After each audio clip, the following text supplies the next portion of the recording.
Welcome in, ladies and gentlemen, to MBR, or as we like to call it around here, Nothing But Rants, the show where I find topics that I'm oddly passionate about and I pontificate upon them. These are not hot takes, but rather takes that I'm hot about.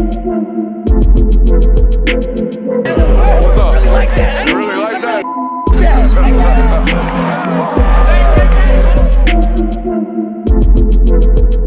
Let's shut up and grind some tape.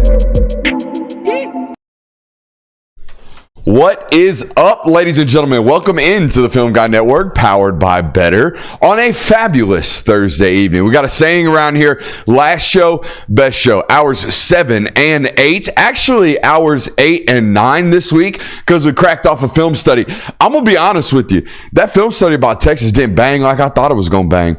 I thought that thing was gonna be 10,000 plus views like instantly. You know what that is? That's not an underestimation of you guys, the audience base here. That's an underestimation of two people: the YouTube algorithm and an underestimation of the ops. Okay, I thought the YouTube algorithm was going to help us out a little bit more. I didn't expect the ops to be opping like they've been opping, but the ops be opping. Welcome into tonight's show. We do indeed have a loaded one for you. I want to open with this right here.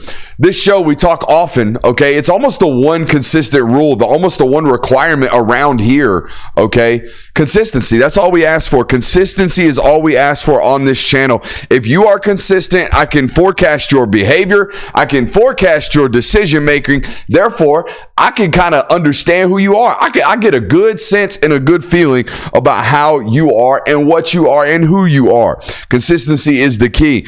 I'll give Ryan Day credit for this offseason.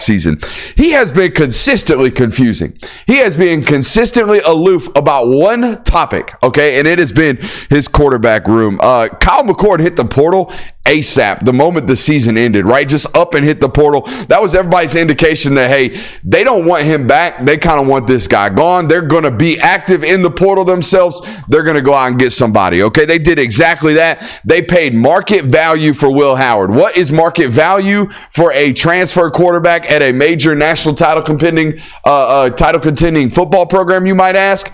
I had north of 1.5 mil annually.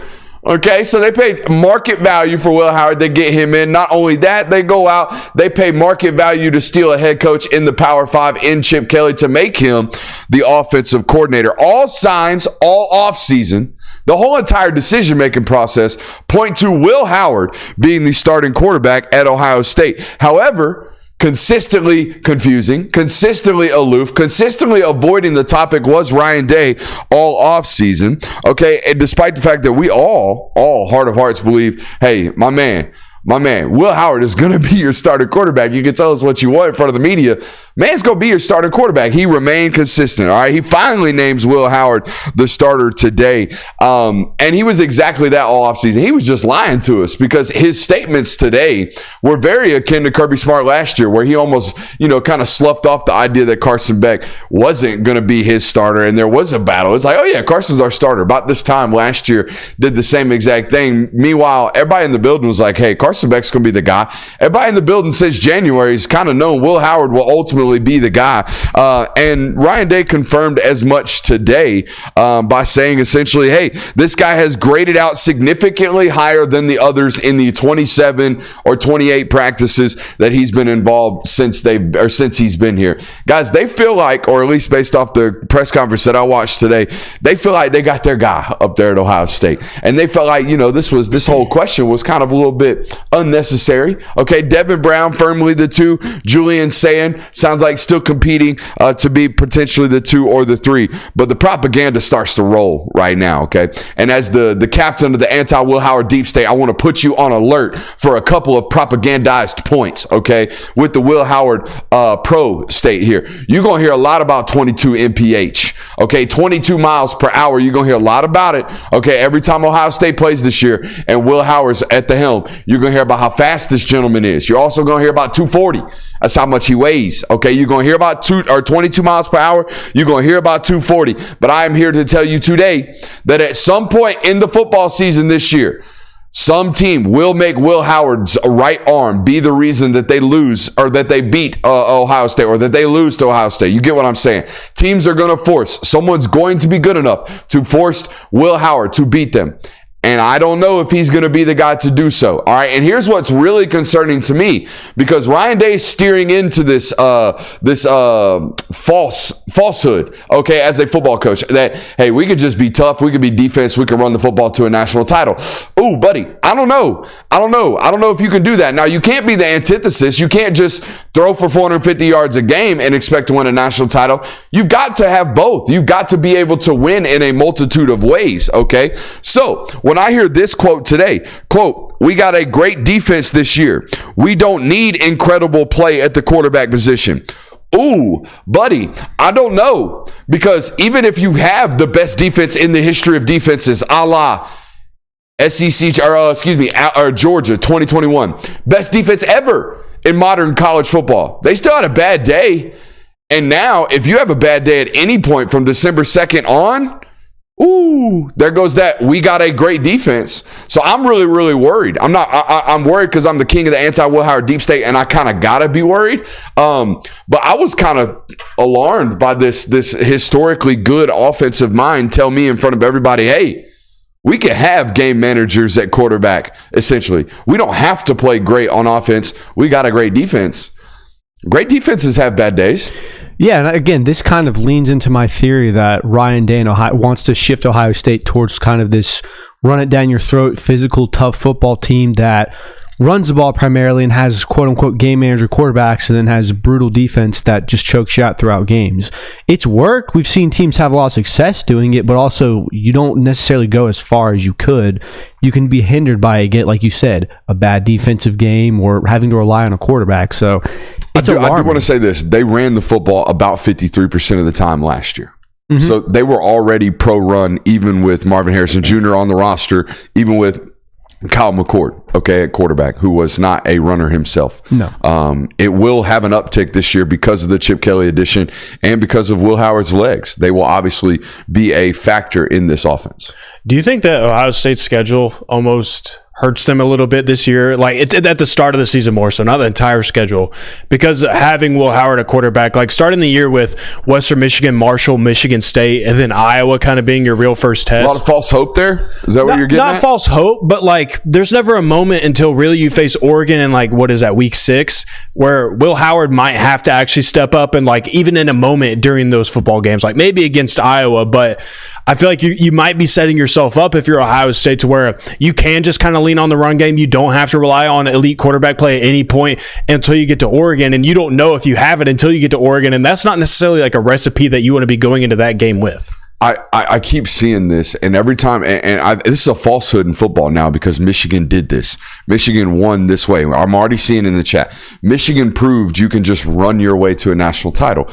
Guys, I can go in every single football game. There are a half a dozen to like double-digit moments where J.J. McCarthy flashes first-round traits and saves them on a 3rd and 9. Because run, pass is not a successful game plan in every single game. Okay, so Michigan did it, but Michigan had a first-round quarterback that it's like, hey, 3rd and 9, buddy, we got nobody that's going to create space, so you're just going to have to fade to your right the whole time, and if there's a sliver of space on the sideline, you got to throw a dart.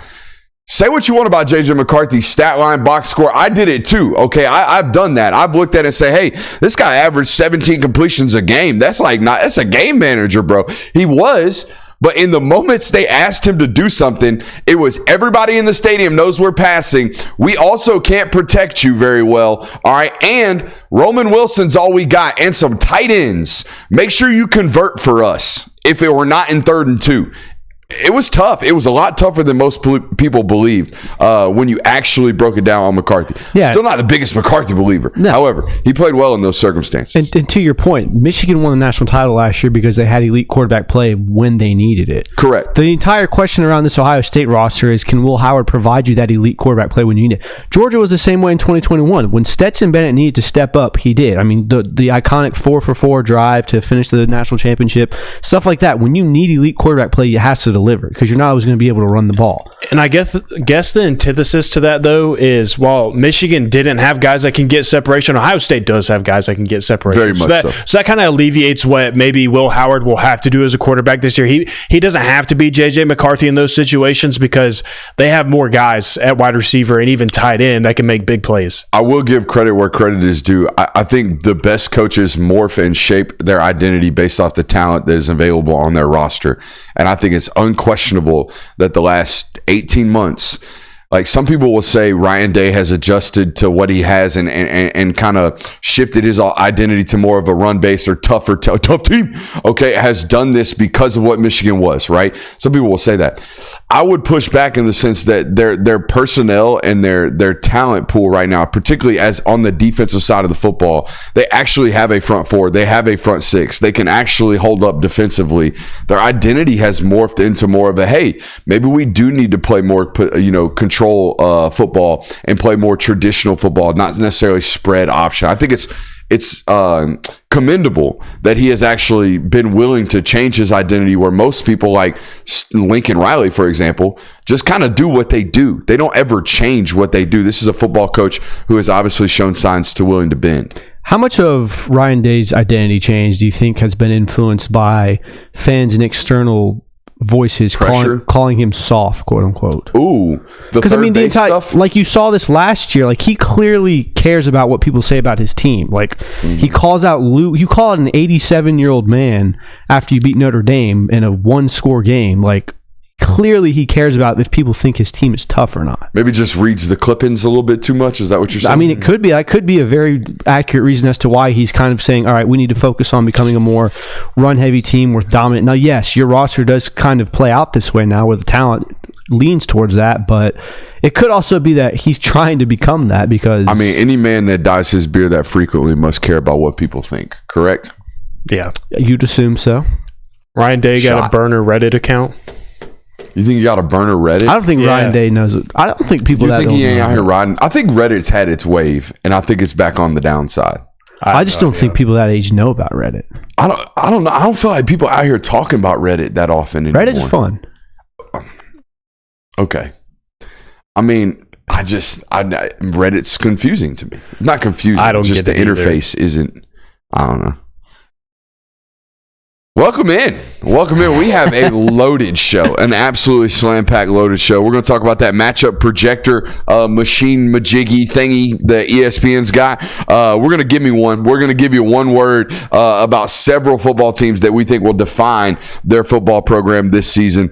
Last week of the offseason, we're going to give you our favorite stories from the offseason. We're going to predict a bust, whether this be a team, a player, a coach, whatever. All right, we're going to go out on a limb and predict a bust. RIP RG3, weird circumstance there. I think it's just straight up budget cuts going on. So we'll talk maybe a little bit about the industry and the business of sports media. Sometimes I get to maybe tell you and expound upon what I feel. And I think that's going to be a good opportunity to really not pat myself on the back, but pat you guys on the back and the path that we're on with regards to that decision from ESPN today. But first and foremost, I want to give a quick shout out to our friends over at Better. Make sure I got this read right quick. Better now offers college football props. Enter more than or less than key stats on college football players. You can play in 23 states, including the fine state of Georgia. Better is matching first deposits up to $250 if you use code Brooks or click the link in the description of this video today. Great time to be over there with Better as the college football season ramps up. I cannot wait to start sharing some picks and some selections with you guys the moment the slate becomes available, which I've been led to believe, boys, will be next week. Okay, early next week, we will start to have some selections available for us and a board to start picking off of over there at Better and some other places that may be affiliated with this show. Appreciate you guys over there at Better. Appreciate you guys for joining us today. Make sure you're hitting that thumbs up button, like, subscribe, and rate and review, and doing all of the support that you possibly can for this network. It's a great time to be here, man. As college football season ramps up, no one's doing it more often and no one's doing it better than we are right here on the Film Guy Network. So So we appreciate you guys for being here tonight. Make sure you're hitting that thumbs up button. If you haven't already, head over and subscribe to the channel over on YouTube. If you miss any portion of tonight's broadcast, you can catch us out on podcast. However, wherever you get your podcast, just search the Film Guy Network. All right, where do you guys want to start? Give me one ESPN matchup projection, favorite offseason storylines you want to predict the bust. What y'all want to do tonight? Just wait, he'll tell you what we want. Now he's not going to. Yeah, now he's not going to say it. ESPN projections. ESPN projectors? I would love to do that. All right, come on. Here's how we're going to do this. Kirby got the Majiggy Machiner over there. Okay, he's going to give us 5 or 6 games, whatever he's selected off the notes. Jonathan and I are going to predict not only the favorite, but the percentage chance that ESPN's FBI has that favorite winning that football game. I think everybody understands the segment. Yeah. All right, dial us up with that first matchup. All right, there, so Kirk. our first game is a very consequential game for each program. It's an in-state battle where if you lose, you're likely going to fire your coach at the end of the season. It is Florida versus Miami. What are your percentage thoughts on this? All right, so I'll start with the kickoff first here. I think Miami's definitely favored in this football game by like maybe 4.5 points. So I think ESPN's FBI is going to project that out as like a 61% Miami's the favorite. Jay Will? I'm going to go a little lower than that. I'm going to say that Miami is projected or around 57%. I think that's where they're at. Right percentage, wrong team. Florida is currently projected, given a 57.3% chance to win this game. So this is based off the FPI, which we know is SEC bias fake news based off that one right there. Most likely. Moving on to our next. Because the FBI does have Florida like 31st. They also have South Carolina in the top 35. It's all FBI loves the SEC. And it must be because of the strength of schedule, like must play a big role in that. Because both of those, but South Carolina has the second most ranked opponents on their schedule in all of college football. Florida obviously has the most, 8 for Florida, 7 for South Carolina. I would imagine that plays a big role in their FPI. I mean, I know that football game's in Gainesville, but I mean, come on. I guess the swamp is just that big of an advantage for your team. All right, moving on to our next game. It's a week 1 matchup between a playoff hopeful and a first-year coach. You've got Notre Dame at Texas A&M. Notre Dame's definitely favored. For sure. Percentage chance here. Remember, FBI, SEC fake news bias. Okay, I'm going to say that Greg Sankey runs the FBI. I'm going to say Notre Dame at 53%. Okay. That's a slight favoring. Give me Notre Dame 59%. Brooks wins that one. Notre Dame is currently given a 58.8% chance to win this game. Which honestly, week 1 in Kyle Field, that's a tough matchup for anyone. That's kind of why I went lower, because I knew that it was at Kyle Field, and yeah. Y'all know their starting left tackle that's replacing Joe Alt at Notre Dame had a season-ending injury. So they're kicking the right. I'm pretty sure they're kicking the right tackle over to the left and finding a brand new right tackle. Ooh. Should be interesting. Riley Leonard running for his life? Not again. Possibly. Poor guy. Oh, no. Poor guy. You know Riley Leonard only had 3 passing touchdowns last year? I know he got hurt. But did you know really? that? He got hurt like midway through the season, though. Yeah. Did you know that Riley Leonard looks like he could play quarterback for Notre Dame at any era of college football? Yeah, have you Word seen up? pictures of him? Yeah. Riley Leonard, 1932 Notre Dame quarterback with a leather helmet and 2024. Yes, if you put this picture of black and white, it would be like, oh, yeah, this checks out totally. Tell me that don't look like I could play quarterback at any point in time at Notre Dame. I've made this joke before, but love that Riley Leonard's making $100K from Roback. Riley Leonard looks like the spokesperson of Roback. Yeah. Definitely. Riley Leonard also looks like he would tell the police officer, do you know who my dad is, if pulled over. Riley Leonard definitely looks like he shows up early for his 8 a.m. classes. Riley Leonard definitely tried to carry the most chairs at youth group every single week. Hell yes. That's a good one. Carrying the most chairs at youth group was a staple. Riley Leonard definitely asked his mother-in-law if there's any dishes that he might need to clean before he puts up his plate. His mother-in-law, huh? Yeah. So he's already married for sure. Riley Leonard is definitely married before 23. No doubt. Think so? Yes. I think Riley Leonard might be a sneaky player. What? I think this good boy image might be a facade. Riley Leonard, dog? I mean, you can't be a player at Notre Dame. It's not allowed. I don't think that's Catholicism. I think you got that mixed up. Bro, they were like, That's Mormonism. bro, they let a Mormon linebacker become their most favorite player. They're definitely. Isaiah McKenzie himself said it. Said you can't have sex there. That's right. I remember. You're not that. allowed. Riley Leonard does look like he asked, "Who do you know here?" That's for sure. That's a good one from the chat. Love it. Should we do the next game? Are we enough bagging on Riley Leonard? Yeah, I think so. All right, we're good. Yeah, you didn't even stand up for your guy. Hey, dude. I want to say something to the chat. They're giving me someone said something, and I'm self-conscious about my outfits because I like wearing nice clothes and stuff like that. Someone said something about me wearing a black shirt 3 days in a row, as if the primary voice of college football now that I'm extremely, in big words across my forehead, jealous of, as if one guy doesn't wear one white T-shirt everywhere he goes. I wore 3 different black shirts. Ooh. That's how extra I am. So shut up about the black shirt. Black makes me look thin, okay? I like it. And also, sometimes, like, from my angle on the monitor, it makes you look like a floating head. Yeah, that happens too every once in a while because too much black going on in the background. I noticed that the first time we built the studio and shot a scene. I was like, way too much black. I also just noticed you and me are wearing USA shirts. Hey, how about them? Specifically Olympic shirts. So. What did we decide our SEC slogan was for the USA Olympic team? Did we ever get to it?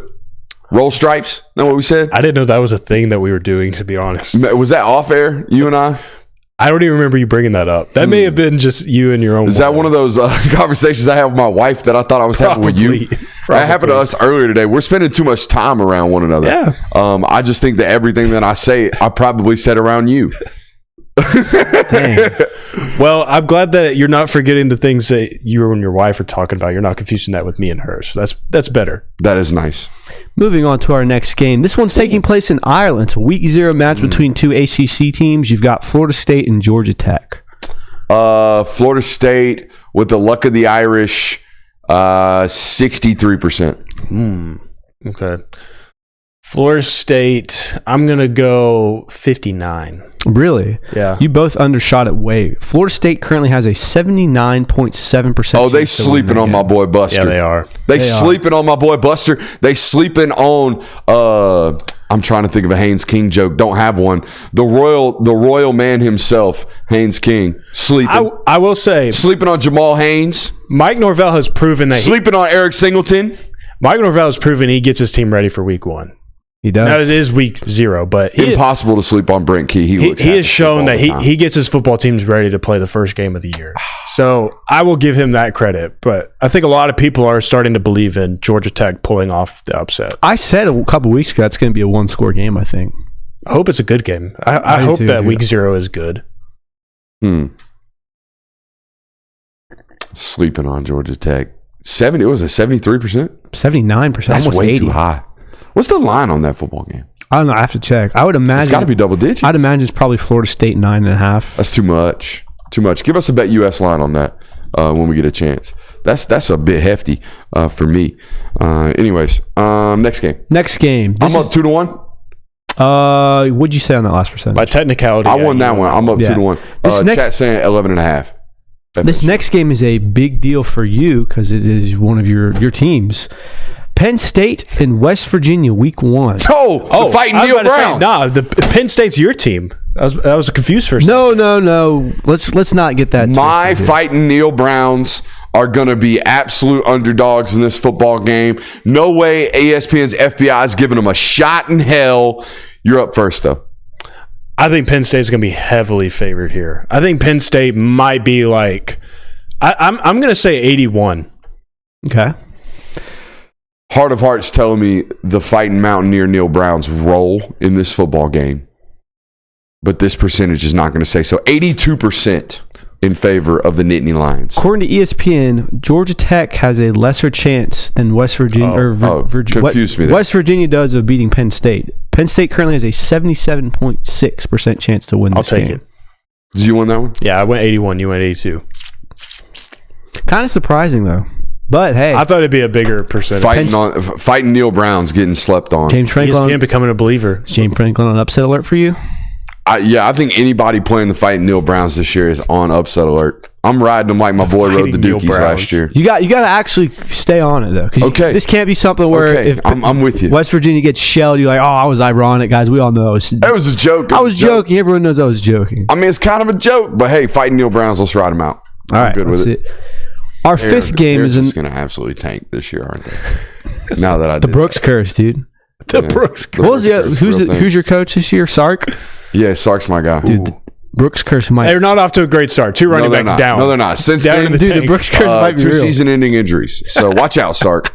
Brooks curse might be real. Fifth game is a neutral site game taking place in Las Vegas. It's the third time Brian Kelly has played away from a neutral site game.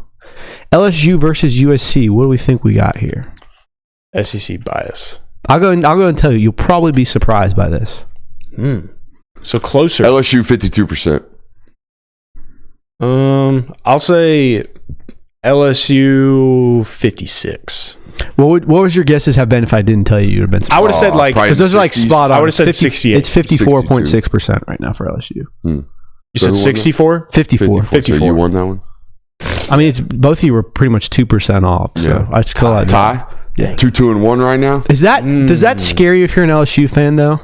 Because we've all talked about on this show, we all think that LSU should go in and mud stomp this USC team. For ESPN to give you a 50-50 shot at doing that can't make you feel great. If ESPN percentage projections are making you shake in your boots before football games, Dude, you're reading into way too much college stuff. football fans will hold on to anything, dude. My brain is so not on football right now. My brain is elsewhere. My brain just went, you said mud stomp, and I'm like, where did that come from? Why would anybody, like, I guess you stomp someone so hard they turn into mud? It's probably medieval, honestly. And then it went somewhere else just a second ago. And just medieval with the mud stomp, you think? What do you think is like in the battlefield and then they'd like... Wasn't there something where the armor was too heavy that like if you fall down in like mud, you can't get back up? And then... I don't. This is just And then you get trampled in the mud. mud stomp. Mud stomped. That shorter helmet brain is something else, man. Yeah, it's nuts today. It's nuts today. That's what happens when I roll in at 7:45 because, we'll talk about that in the local hour. Is what it is. Stuff happened. Stuff happened. All right. 2-2-1. Our You got another one? Sixth and final game we have for matchup projector percentages is one that probably a lot of people on this channel will care about. Clemson versus LSU or Georgia in Atlanta. Clemson, Georgia? Clemson, Georgia. Dogs 81%. Oh my gosh. I was going to say Georgia like 68%. Brooks wins. It is Georgia given an 82.3% Yeah, chance. I did not think it'd be Bro, that steep. any smart mind knows they're going to dog you mollywop them boys. I just didn't think they put it that steep. I think that's just the general consensus. I think Georgia is a far superior, they're not a far superior football team. They're a football team with far less holes. Far less holes. And I think I'd agree with that. matchup wise, they're more talented across the board. Yeah. Like I don't think you can point to me Except for defensive line. Yeah, and that's at that point. Interior defensive line. Yeah. And I would take Georgia's edges. Yeah, but I mean at that point it's a wash as well. Like it's not like Clemson's got an overpowering defensive line for Georgia's offensive line. So Interesting. all right, and that concludes the matchup projector set. I kind of like that. Big old dub for your boy. 3-2-1. Don't worry. We'll make it up. Yeah, We'll find We got to figure out punishments. Punishments. Yeah. We didn't do a very good job last year of tracking picks or doing anything like that. Oh. I've stopped, this was just a gimmick for a couple weeks. The chat makes me it tries to hold me accountable on that. Well, you ran out of space on the sheet. Yeah, and honestly, I don't really give a fuck. Dude, we're getting demonetized. Yeah, no, it's all good. No money. No money. But we do No have to do a money. better job of keeping score. Yeah, and we being definitely competitive. got to go back to what we said a week ago. Correct. After every week. Like, let's and recap. and holding ourselves accountable. I need to get a whiteboard and keep it behind the desk. We got one over there. It's just strapped to the wall. No, I would like to have one like right here and then hold it up and be like, okay, All right. I'll get that. I like this. I like this. We're progressing the show. I like that. ESPN, give me one. Give them one. All right, give me one. All right, here's how this is going to work. I have 7 football teams on this list here. Georgia, Oregon, Clemson, Ohio State, Michigan, Bama, and Tennessee. All right. I'm going to say the name of the football program. You're going to count to 3. Nah, we won't even count to 3. I'm going to say the name of the football program. You're going to give me your one word, starting with Georgia, and I'll give you my one word. It's a hyphenated word. It's 2 words hyphenated, making it one word. Battle tested. By the end of this year and the end of this regular season, this football team will know exactly who they are in the pits of war. They will know exactly what it means to go to the fourth quarter and battle it out. They know exactly what it means to be down, to be out, to be whatever. They will probably even know what it feels like to lose a football game, because I have kind of been on the track in mind of this season saying, hey, they got 3 really tough road games. I assume they're going to lose one of those. I just haven't decided which one it is. I think this football program will be extremely battle tested by the end of the year. I'll follow you with that because I put schedule. I think the schedule is going to be what determines the success of this team. We all know it's an extremely talented team. There's no doubt about that. The schedule is going to be what determines how far it goes, because it is, like we all said, the hardest regular season schedule, combined with the fact that you're going to have to play more games just to win a national title with the expanded playoff. So you have this new era of football, this new age of college football that you have. So the schedule is one of the more important things, especially with the new SEC teams coming in. That's the first word that comes to mind when you say Georgia this year. I said clean. They're just a clean roster. You said it a moment ago, that very few holes on this roster, if any, especially once you get through fall camp. There really might not be any more holes on this roster going into week 1 against Clemson. So I think that the team as a whole, the head coach, the coaching staff especially, like, it is just a clean roster and program entering the 2024 season. Motherfucker clean. It's just clean. I like that. On to our next football team, Oregon. Oregon, a very fun football team, I think. I think under Dan Lanning, they will always be fun. I think their offense is going to be spread and gun and fun and gun and all the good stuff. Defensively, I think they're going to put pressure on you.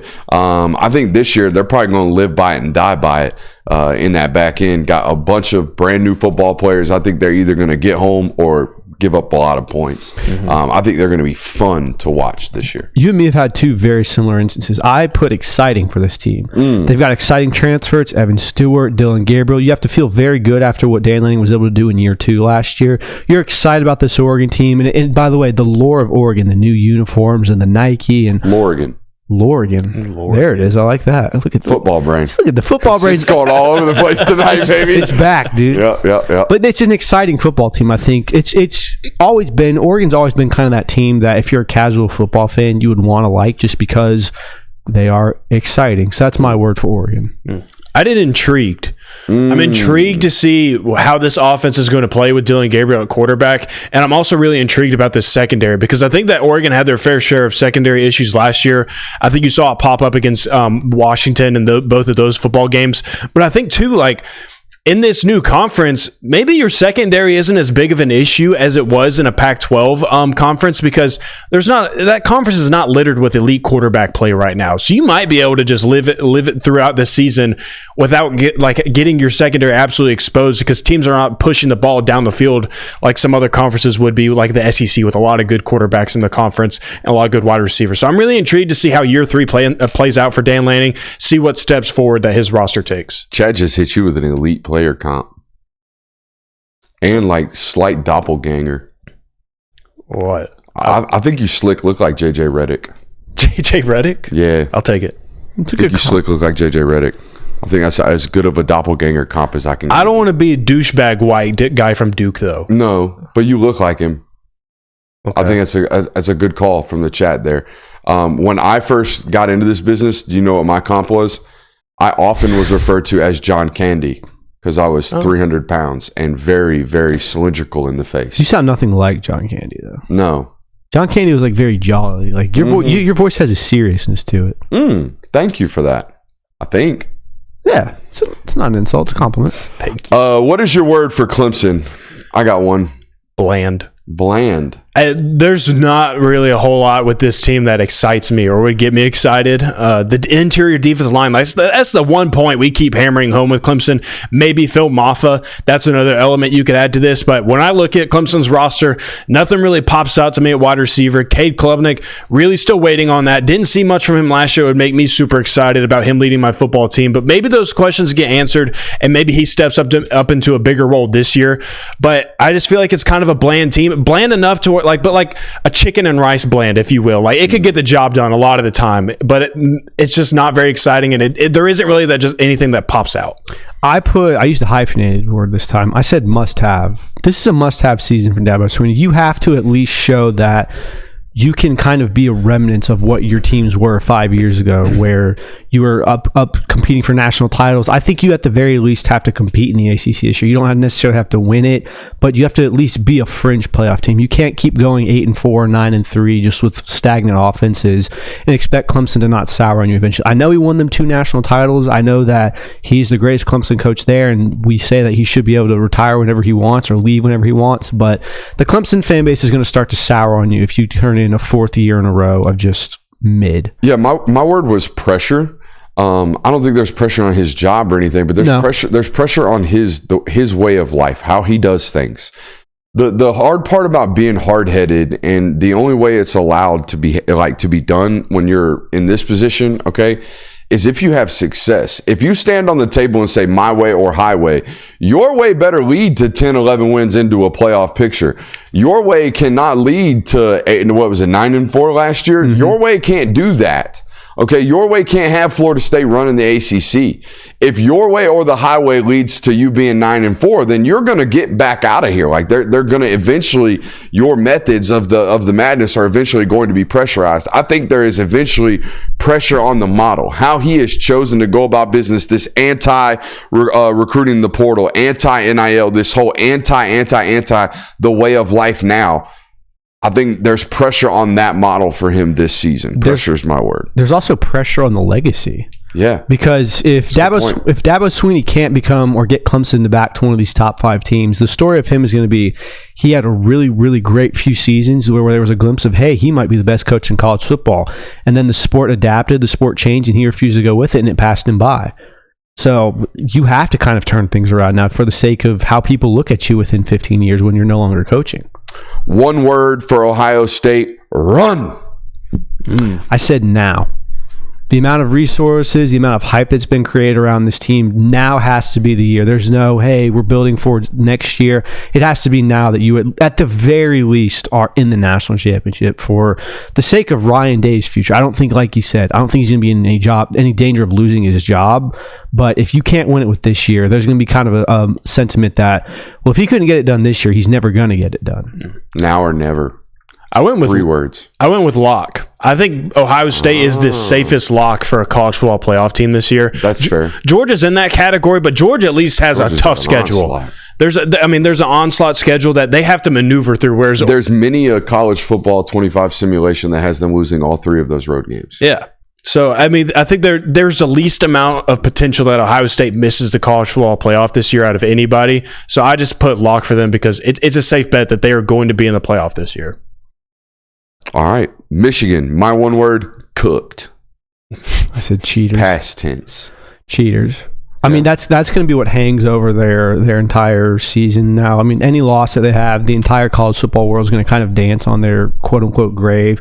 Whatever suspensions come down, people are going to finally laugh at them just because of the way that Michigan paraded around and was so proud about what they did and like how they quote-unquote got away with it, whether they think it affected the game or not. I mean, Michigan is public enemy number 1 in college football right now, and there's so many people waiting for their downfall, which will evidently happen, I believe. I put revert. I think Michigan's going to revert back to how they were prior to the last couple of years under Jim Harbaugh.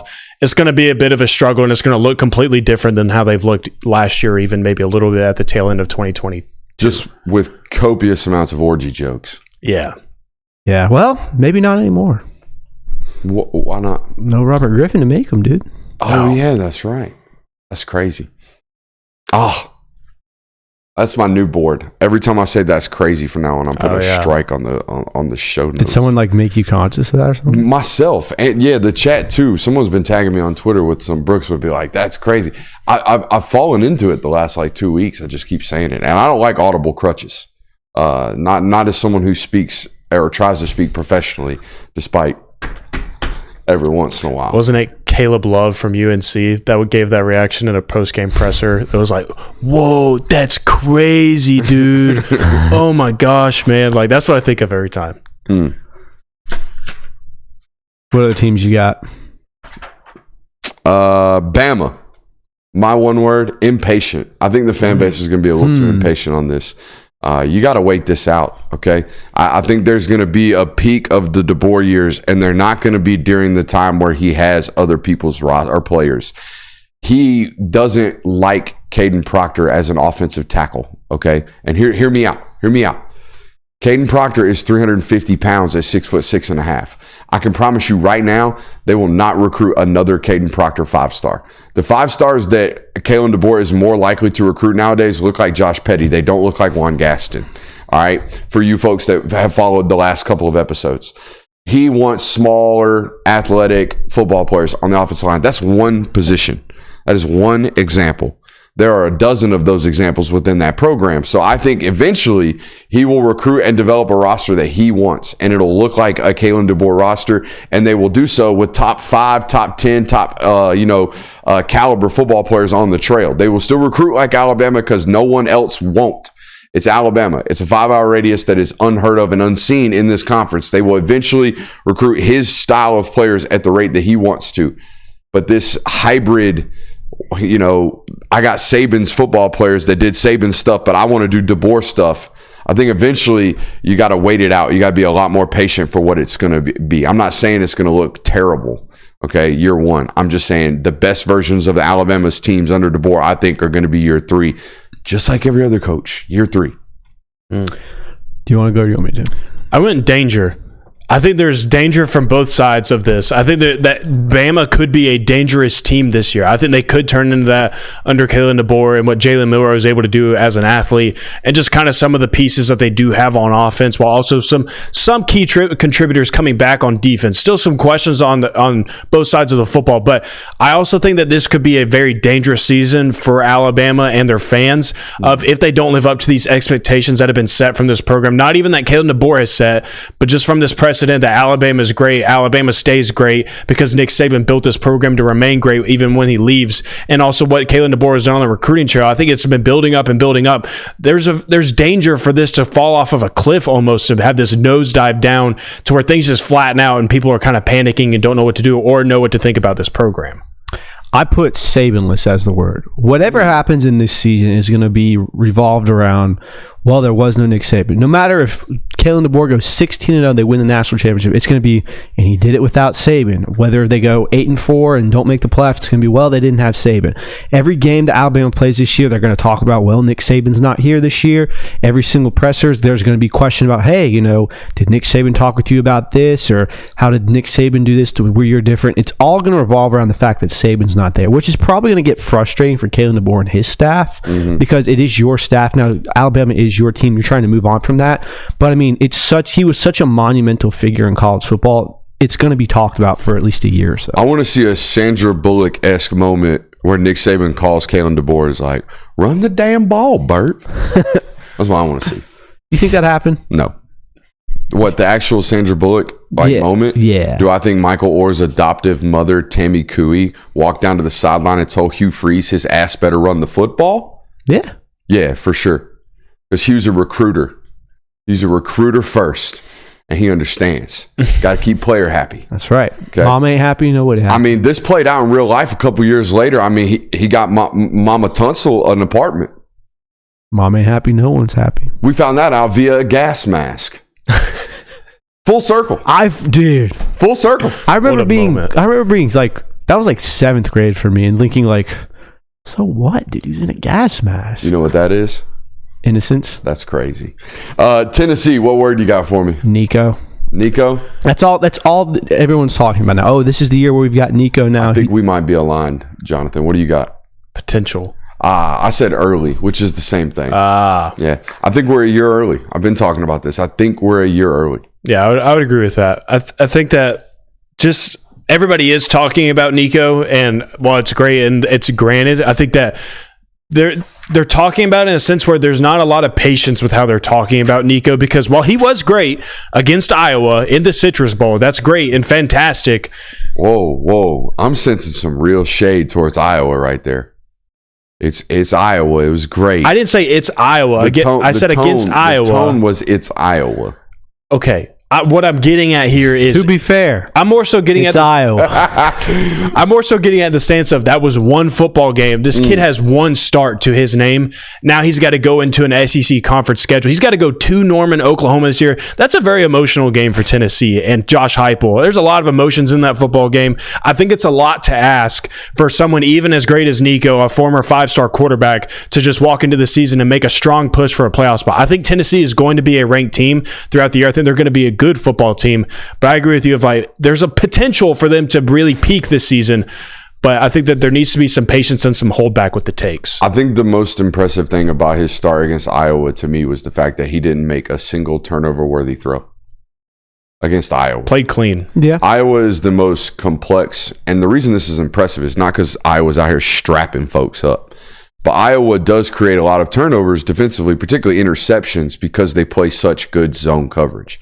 They design coverages really well. They disguise coverages really well. And I said that about that start. I thought it was, almost borderline malpractice to throw a guy out there first start, and be like, hey, go play Iowa.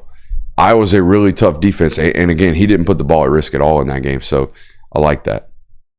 I think it was my last team. That is my last team. Let's go on to our next segment, which is our favorite offseason storylines. There was a lot this offseason, and I got several of these that I really liked. I got a top 5 with an OLI. How many of you guys got? Did y'all put it together like this? Y'all just got a couple things you want to talk about? I just got a couple things. All right, so you want my top 5 with an OLI first? Sure. Go ahead. All right, here we go. OLI. I don't think enough people were talking about the Tyler Barron sweepstakes. This was wild. Man was at Tennessee. Man was borderline all SEC, like edge rusher. Okay. Man hits the portal. He's like, you know what? I'm going to go to Ole Miss. That's where I'm going to go. I'm going to transfer out there, get that Lane Kiffin cash. Goes out there to Ole Miss, or does he? Does he ever really enroll? I don't know. All of a sudden, he's going to Louisville. He gonna be on the bomb squad with Jeff Brom. Word? That's what's going on? Nope. Where is Tyler Barron? Anybody know?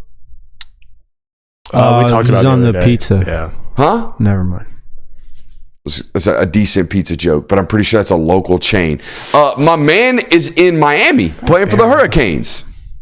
Did anybody know that? I don't think so. Tyler Barron, ding dong, all over not only the SEC conference this last offseason and the ACC as well. So Tyler Barron, OLI, thought it was a very interesting, sweepstakes and storyline. Nobody really talked about. Number 5 on my top 5 offseason storylines list. Paul Feinbaum was on a heater. It was just absolutely insane. It was historical. The takes were flying. I thought Paul Feinbaum was a very, very heavy storyline on our show, at least this offseason. Because Mans was clearly being paid per take. And the takes couldn't be mild. They had to be flaming hot. Number 4, felt like I constantly was asked, talked about, heard about people talking about Texas and Oklahoma coming to the SEC. I know there was other conference alignment and realignment going on with the Big Ten. I just didn't think it was that big of a storyline. Maybe because we are a little SEC biased, and it does truly indeed mean more around here. Number 3, I thought the Caleb Downs sweepstakes was a massive story this offseason, particularly in this market and what was going on here. But not only that, just the timeline and how it fell down with Saban getting, retiring, and then him basically having a 7-day sweepstakes for who's getting Caleb Downs. The whole ordeal of how it worked out, Georgia having a very big lead out in front, and then all of a sudden, is Texas going to be involved? Nah, Texas was like a 4-hour story. And then boom, here comes Ohio State with some heavy momentum. Thought that storyline this offseason was rather nuts. The college football video game was a massive story this offseason, obviously. And I thought, number 1, the biggest domino that fell this offseason, when the greatest coach of all time retires, that's the biggest storyline of the offseason, number 1. Absolutely. All right. Cooked. There goes about 80% of my list. Cooked. None of mine. None of yours? Go ahead, None of Joe. mine. Go ahead.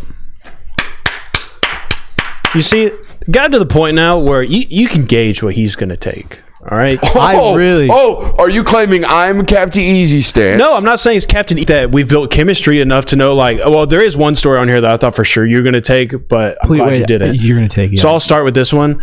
Ajay Hall. That was one of the best. Ajayi Hall. Yeah. Sorry. Ajayi Hall. You talking about mans that flew 40 pounds of marijuana across the country? That guy? One of the craziest stories of the entire offseason. Just that whole thing unfolding, the fact that the news broke that he wasn't going to be with UCF this year, and then that's the news that follows that. I mean, just an insane turning of events. I put the Cormani McClain news about Florida, the rift that was happening there, him coming down to Florida. There was rumors that he was already off the team, showing up late to workouts. It sounds like he's going to be fine there now. You forgot the best part. They leaked it. He was a walk-on. Yeah. In a day where walk-ons don't mean jack dick. Mm-hmm. Yeah. So I had that, just kind of like, it was kind of like prying the door open a little bit of what's happening in Colorado, some of the behind-the-scenes things with Deion Sanders and the Buffaloes up there. So I put that as one.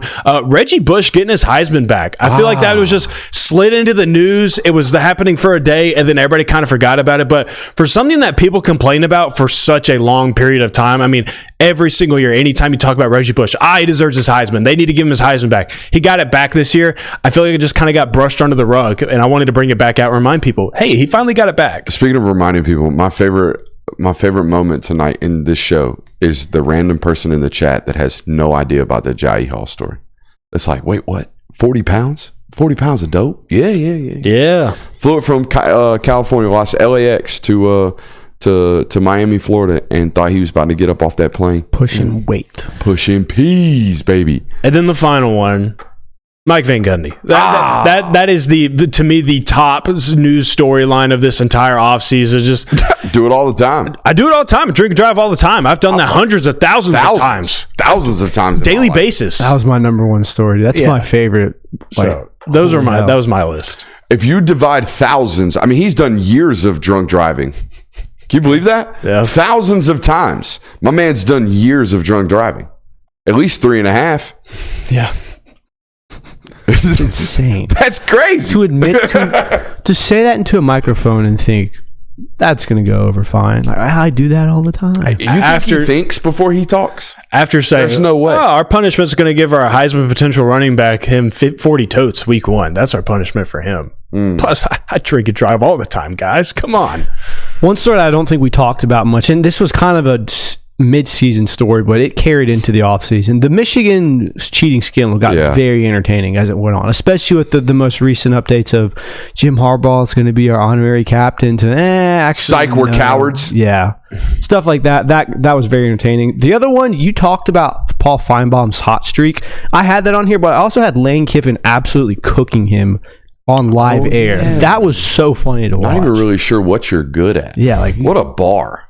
Insane bar. The Miley Cyrus of college football. But yeah, other than that, Nick Saban retiring, leading to the subsequent Caleb Downs sweepstakes where Georgia fans are dunking on everyone. Georgia fans are dunking on Alabama fans, and then Ohio State fans dunk on Georgia fans. Got very interesting. Chat's got a great question. If you had to profile Mike Gundy into a vehicle, what would you say he drives? Got to drive a truck, right? No. You don't. What? With really? Mike, I think Mike Gundy's fake country boy. I think Mike Gundy's got millions. He drives around in a Mercedes 4-door.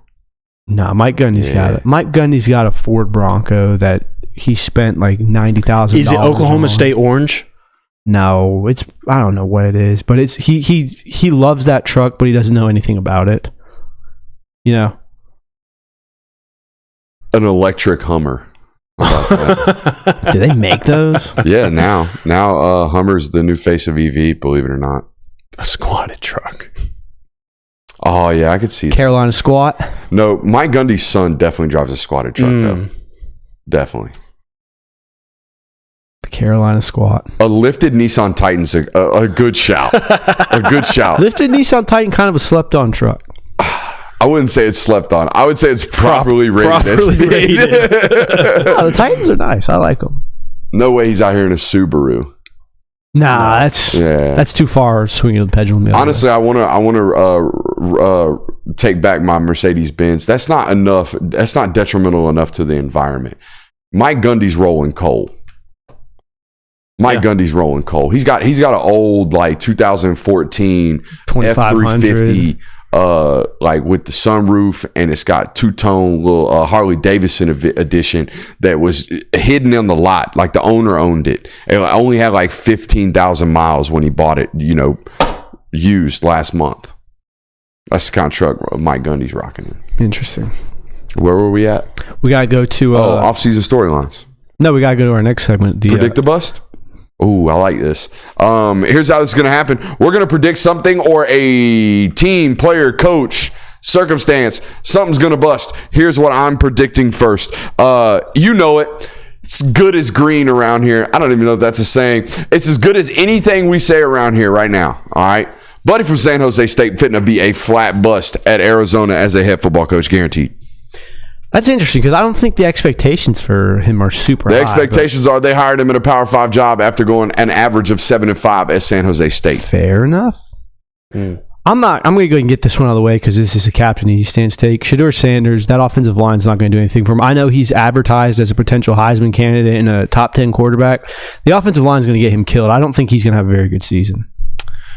The Cam Ward situation in Miami is giving me Derek King vibes. Oh, don't do this. Yeah, that's kind of what it's doing to me. That's kind of how it feels because Derek King was lighting it up with Houston, and he was the number one name in the transfer portal when he was coming out of Houston. Like everybody wanted Derek King. Even Georgia was being linked to him when they were in search of a quarterback before the 2020 season, and then he ends up at Miami.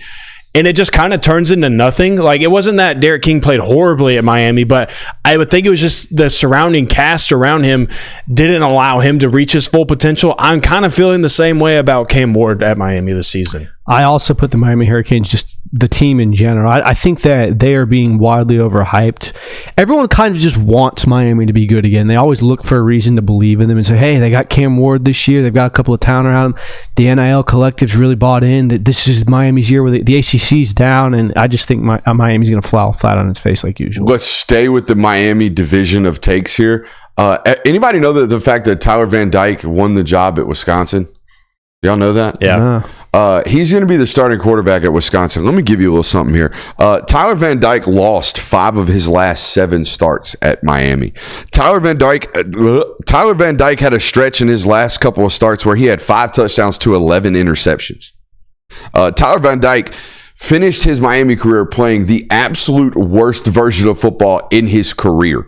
That is Tyler Van Dyke having been figured out by his opponents and ain't shit changing up there at Wisconsin. My man's going to be a flat-out dud this year, and that pains me for my boy Luke Fickell, because I once said Luke Fickell could win 8 games in the Big Ten West with Shorter's roster, and he didn't do that last year, and it doesn't sound like he's going to be very good this year.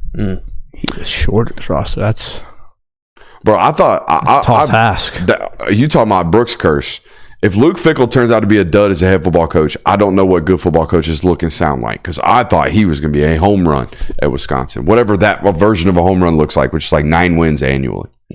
Be the 4th best team in the Big Ten. Brooks' curse strikes again. Chill out, fam. I put Missouri on my list, and this is how I'll phrase this, is I think that Missouri is akin to Oklahoma 2021. Spencer Rattler's the quarterback. There's a lot of hype around that. They had Jaden Hazelwood going into year 3, and they were bringing in this guy named Mario Williams, who was a former top 150 recruit in his recruiting class. He was a freshman that year. There was so much hype around this offense, and everybody thought they were going to be world beaters that year, only for them to turn in a 10-2 season that year, which that wouldn't be horrible this season because it's the expanded playoff. 10-2 might get you into the college football playoff this season, but they missed the playoffs that year. They finished 10th in the AP poll at the end of the year. That's kind of how I'm feeling about this. Oklahoma's defense that year finished 60th in points allowed per game. That's just these are the vibes that I'm getting from Missouri this year. Let's stay in that region of the country. I believe you mentioned Oklahoma at some point in that take. What if I told you there's a lot of hype and anticipation for a first-time starter who's already started a football game in which he played a mediocre Pac-12 defense and went 26 of 45. That's 57% completion percentage.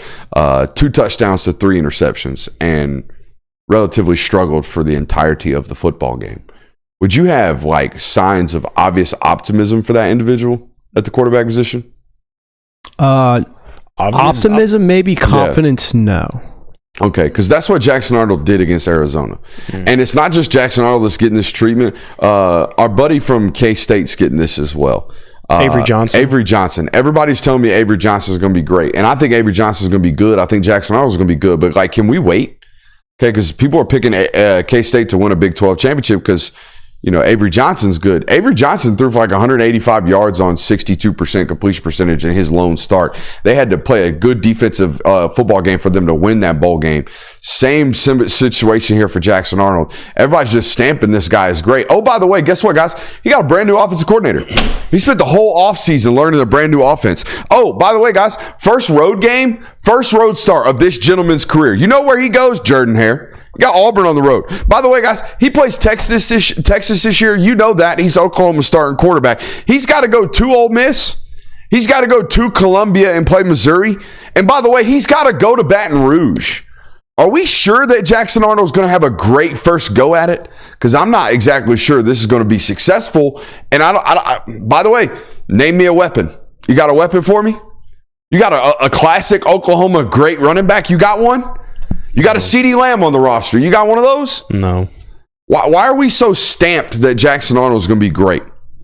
I'm not 100% convinced. So that's my potential bust right there. Hey, watch out. Jackson Arnold might not be first year guaranteed to be great. Nick Anderson, there we go. We got a good serviceable weapon. That's the one I was waiting for. 6'4", 200-pound Nick Anderson. He's great. Hard stop. Name an offensive lineman. Go ahead. Name 5 cereal. Huh? Nothing. I'm fading Notre Dame this year. Notre Dame always gets this kind of love. We've always talked about, we talked about a couple of weeks ago how they might be properly rated. I think they're a little overrated this year at 7. Everyone's treating Notre Dame as a potential playoff team because they always go 10-2, 11-1 with their easy schedules. We forget that was Brian Kelly Notre Dame. The Marcus Freeman Notre Dame era has not been this. Last year, I mean, they barely lose to Ohio State. Yeah, then you barely beat a Duke team. It takes Riley Leonard destroying his ankle. You immediately follow that up with a loss at Louisville.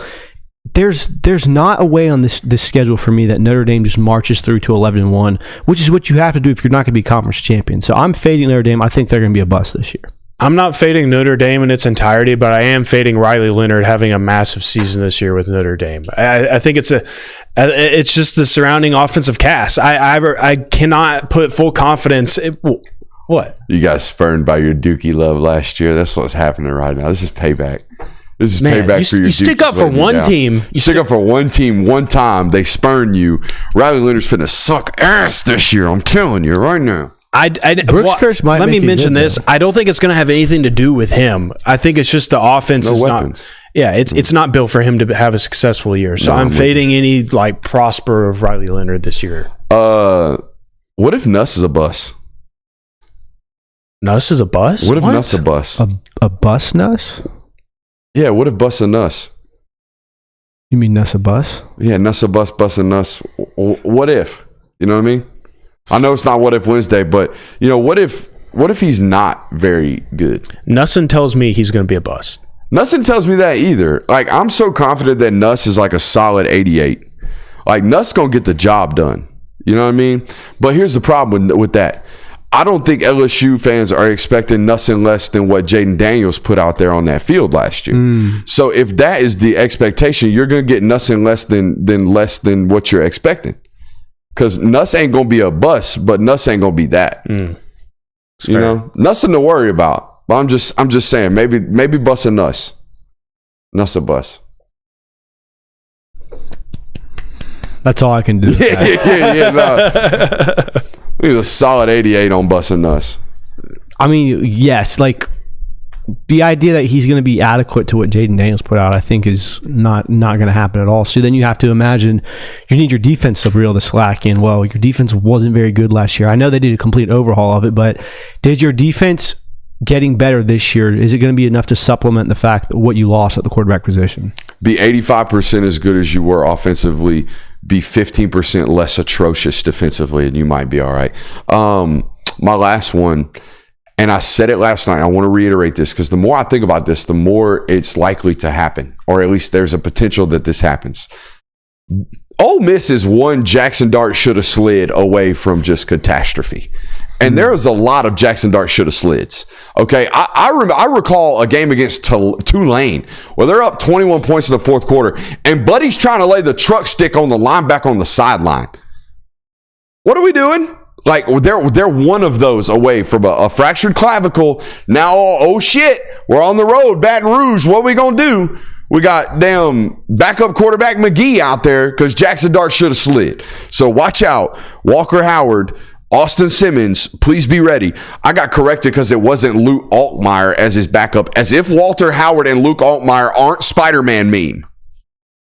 Bottom line, they ain't Jackson Dart. Jackson Dart should have slid. Oops. All of a sudden, Ole Miss's season's out. Be a dang shame. It would be a dang shame. It would be a very big dang shame. Mm-hmm. It wouldn't be for Eli Drinkwitz because he's going to get $85 million from Florida instead of the lane train. Where are we at next? I think we're out of... I think we're at local hour. I think we're out of Predict the Bust. We are. Oh, wow. It's 9:05? Yeah. Holy smokes. We got a local hour coming up right now. I think we're going to open with Robert Griffin news right there because I want to talk about that.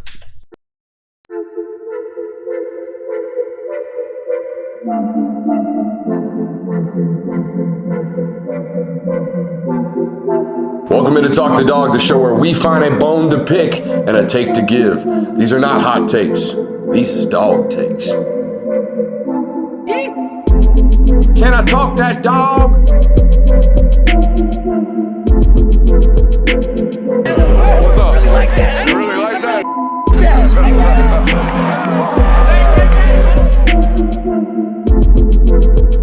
Let's shut up and grind some tape. What is up, ladies and gentlemen? Welcome back into the Film Guy Network, brought to you by Better on this evening's fine broadcast. We do indeed have a loaded local hour for you. There were 6 dogs in the top 100 released by ESPN today. I would have presser notes for you, but I don't have presser notes for you because show takes precedence over late pressers. First drive down Millage, potentially a segment for you guys tonight. Things we've learned so far in this camp, questions that we still want answered during this last scrimmage. Tom Luganbill's, did I say that name correctly? Yep. Luganbill's recipe for a loss? Is it a singular loss? Yeah, just Clemson game. Clemson beating Georgia. We'll be talking. Opening game loss. This ought to be intriguing. Funny when I read the show notes for the first time during the show. Lauren's delightful article. The legend Lauren Smith wrote an article today about maybe the how would you classify Lauren's article today? This would be the farewell to a bygone era of college football that Lauren held dear. Yes, it's an ode to a type of athlete that you don't really see in the modern era of college football anymore. Some reminisce. 5 yards on the play, excessive horniness in the chat. Whoa. Right. Yeah, chill out, bro.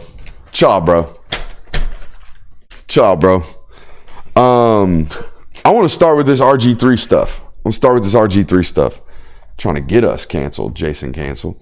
RG3 fired by ESPN today. Sam Ponder fired by ESPN today. I personally thought RG3 was one of the more lively characters on ESPN relative to college football. I thought he was really, really good. I personally find solace and I find joy in someone like Robert who can go on air and be 100% himself, okay? But more importantly, love what he's doing. Like, I thought it was very obvious that when Robert Griffin III spoke about college football, he very clearly loves college football. Is he a little bit too high-takey for me? Yes. Is the Twitter stuff a little bit... Obviously, you're trying to go viral every time you tweet. Yes, 100%. There's all of that going on with Robert. But here's my thing. And here's what I learned every single time ESPN dumps the contract of a guy like Robert Griffin III or a guy like David Pollack. Buddy, there is no reason for me to ever go work for one of these multimedia companies like this. None. Because I'm one budget cut away from being back where I started and having to start all over without you guys. So here's the deal. I don't understand why anybody ever takes these jobs anymore. They put you in front of people. Guess what? You can organically grow that if you work your ass off. This is an example of that. You can have 23.4 thousand people that subscribe to your content if you work your ass off. You don't need the mothership companies anymore because the mothership companies obviously don't think they need you.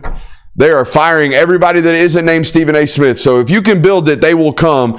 It just sucks when it's in its infancies. It's really, really hard. But I ain't going nowhere. Frick all that shit. You're firing good talent for budget cuts, and you're only looking at bottom lines. I'll look at my own bottom line, and I'll worry about putting food on my own table. You can keep your platform. To hell with all that shit. I mean, chat's talking about the reason is because of money, but money is also the reason why those people are no longer there. So while money is also a reason for you to be there, money is also a reason for you not to be there at the same time. There's a reason why Maria Taylor is no longer with ESPN and why she's with NBC. And I mean, you see more and more of these quote unquote grassroots channels or personalities. I mean, Shannon Sharp's doing this right now without a major conglomerate behind him. Like the Club Shay Shay stuff is getting huge. So it's possible to do now. I mean, 20 years ago, maybe, yeah, before YouTube and all these things became a thing, you did need these big companies to kind of prop you up and give you a face for people to watch. But now you don't necessarily need. He's shown. I mean, I think we're a testament to this. You can grow a channel organically. Yeah, we don't want no BBL. We want organic. We want organic. That's what we want. We don't want no BBL. No idea where we you want were organic. going. That's what we want. Organic. We want organic. We don't want no BBL. Wow. I mean, chat hit the nail on the head. I thought. Yeah. Yeah. There it was. Shout out to the chat. Where should we start this fine local hour? 6 dogs in the top 100? That's a good starting point. That's a good start. I got thoughts, notes, observations. I'll give it to you. Here's the 6 Bulldogs that made the top 100 by ESPN today.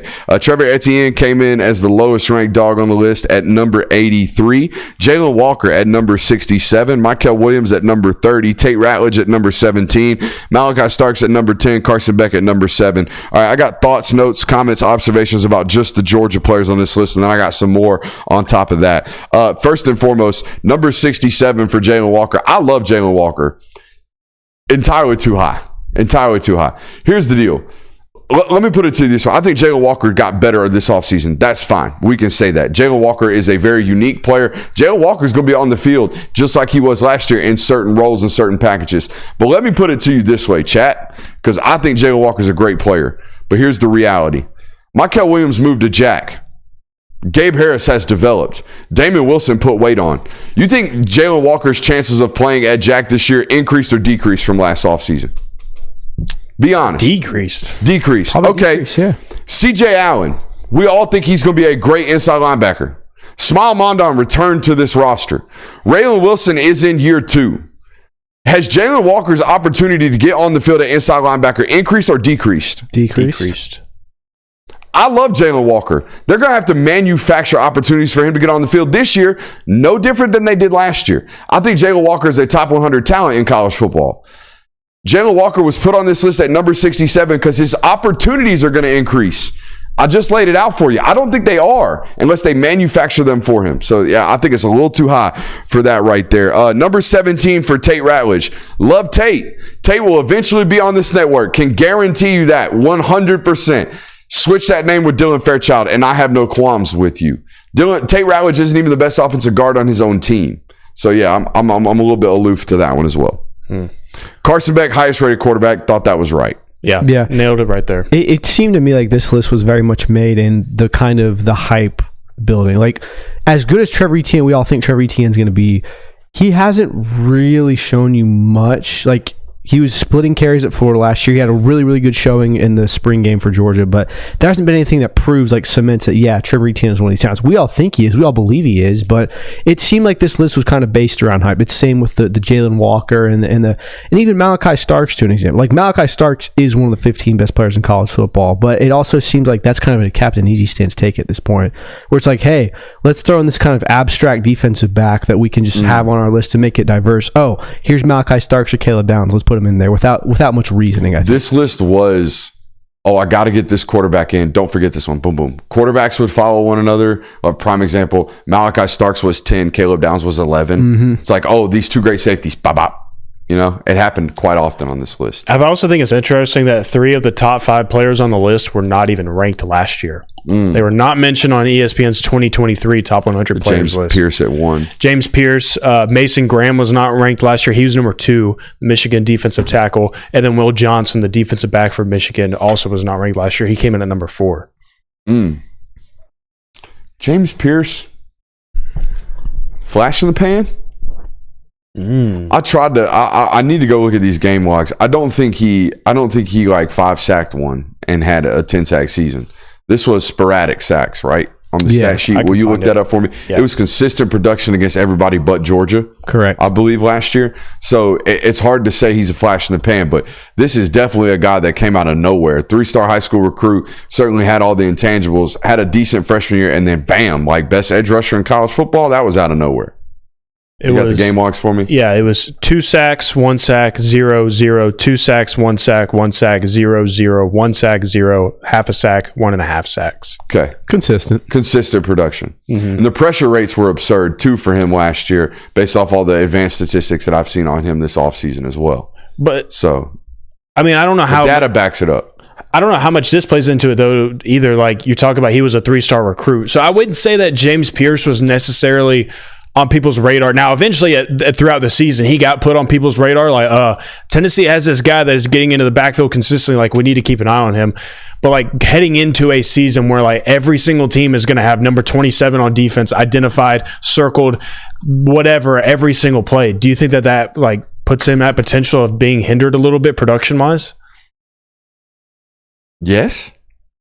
I'm sorry, I was focused on the road. No, you're good. I'm just saying, like, everybody knows he's a dude now. Everybody's saying he's a dude now, but this year everybody knows that. So every single play Tennessee is on defense. Yes. Acknowledgement and known dudes definitely get more attention than dudes who sneak up on dudes. So now that because jeez. But because I was saying, like, last year he was this 3-star that probably not a lot of people knew about, and then eventually throughout the year people knew about him. But now this year it's like everybody knows who James Pierce is. This feels very much like what Harold Perkins did. Now, obviously, it's different because Harold Perkins went through a position change, but come 2023, it was like, hey, everyone has to know where. I think he was number 4 now. He's number 40 his freshman year. Everyone has number 4 circled. You always know where Harold Perkins is. It's going to feel this way for James Pierce, and it's going to now for that reason. When he does make a play, it's going to be much more exaggerated. Like, oh, there he is, everyone. But I do think there's going to be a little bit of a regression this year. Chad wants to know what flavor we're going with. First of all, I'm a Rogue over Zen guy. Just quality. I think not necessarily quality is the wrong term. Zens make my tummy queasy. Okay, to be honest with you. And if that made you think that was funny, the flavors here, we got citrus and mango because your boy a little fruity. So that's what we got going on right there. Nicotine. Good stuff. He's all over the place tonight. Dude. Yeah, he is. We've lost him. Bro, I was cooped up in that media availability room for an hour and a half, waiting. And I told you guys, 7:05, I'm out because I got to get back for the show. Right.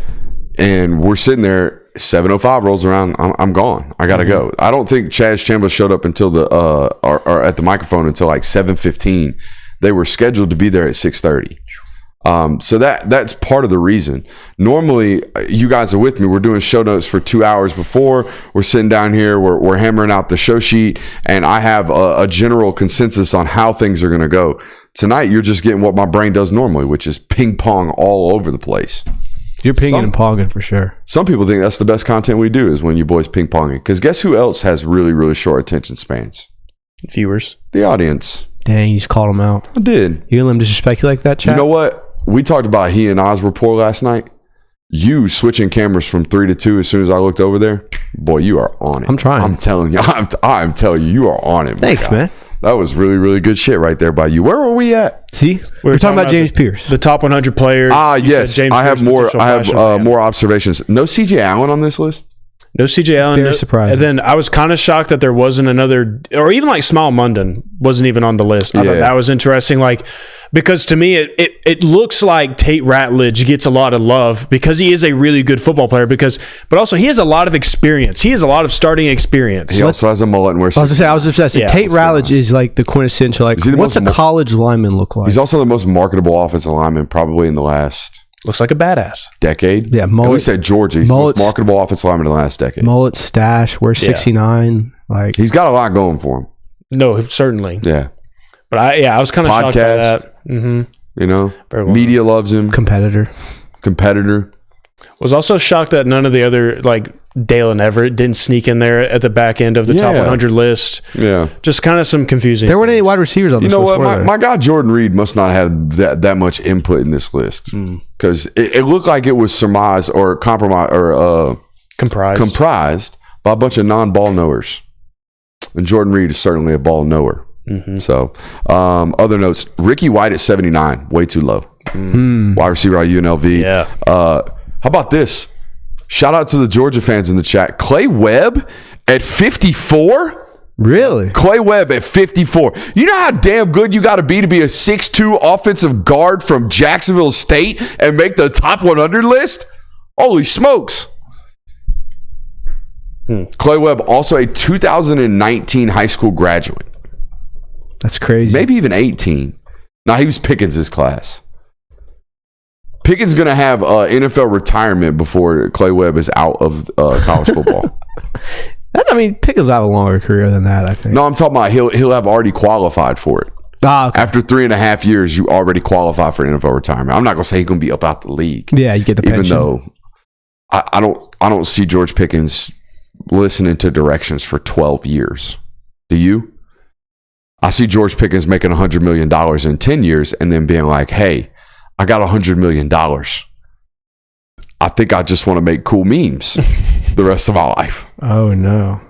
He's on that trajectory? Bro, you think George Pickens is going to have a 15, 16-year career in the league? I didn't say it'd be nice to see him have that, but you're right. I mean, the greatest professional Georgia wide receiver is A.J. Green. He only did it for 12. Mm-hmm. Oh, yeah. I don't think he makes it 15. Yeah. But, I would say a good career would be 8 or 9 years. That's what I'm saying. He could be a Terrell Owens-like guy. But to grind it out and be a peak football player in your early 30s, you gotta really care. Yeah. I'm not saying George doesn't. I just think George likes eating Doritos and playing Call of Duty because that's what his Instagram feed tells me he likes doing. And watching Rick and Morty and Fairly Odd Parents. George Pickens does that thing where he'll post 6 photos and then the last one will be some random photo of like Timmy Turner looking up at his babysitter or something. Weird cat. Icon. Milroe was on the list at 22. That's not the weird part. Do you know Milroe was rated number 18 on this list last year? Going into the season. What? Wow. Did not know that. Milroe played an entire year of football as a presumed starter going into the year, and ESPN bumped him down from what they thought he was last year. Going into the year, having never seen him. I was going to say, I think it's fair to say that what they thought he was this time last year and what he ended up being was fairly disappointing. You mean to tell me ESPN had Jalen Milroe last year ranked ahead of Travis Hunter? Yes. That's what it said. How dare they? Look at that article. How dare On they? Jalen Milroe at number 21, it says last year's ranking, number 18. Wow, yeah. That's crazy. It's ridiculous. That is crazy. I can say it. Yeah. Yeah, he has. I'm on a that is crazy. I just counter. weave it in and out. Yeah. Any other thoughts or notes on the top 100 list? No, I think we move on from that one. Yeah. All right, Drive Down Millage, here it was. I'm going to title today's Drive Down Millage segment, The Calm Before the Storm. Yes. The Calm Before the Storm.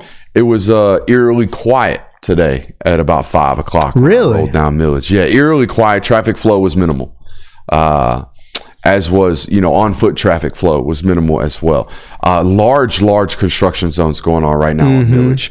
It's primal. It's priming up for that initial wave of debauchery that is on its way. You know what I mean? It's getting ready for that state. A lot of roof reconstruction. A lot more construction on fraternities than sororities. Well, naturally, I think they get hit a little harder. they do. Mm-hmm. A lot more partying going on, a lot more raging, if you will, at the fraternities. I did see some clan/cult-like behavior. What'd you see? Interesting process here, boys. And I think only my mind picks this up. But minds like mine. Not only my mind, but minds that are odd like mine. Driving down the road, look to my right, sorority thing going on. A lot of young women on the lot. Yep. And this is where we tread carefully. The applicants, not the sisters, the applicants, the people trying to get in said The cult. rushies. Yeah, the rushies. Is that what we're calling them? Yeah. The rushies, hands generally wherever they want. Just kind of talking with their hands. Yes. Sisters. Behind the back. Yeah. Yeah. Standing. Hey, skies out, thighs out. Standing with the hands behind the back right here. No good quads for the homie. Is that funny for you? They saw the man's briefs. That's that funny for you. Either way, like this the whole time.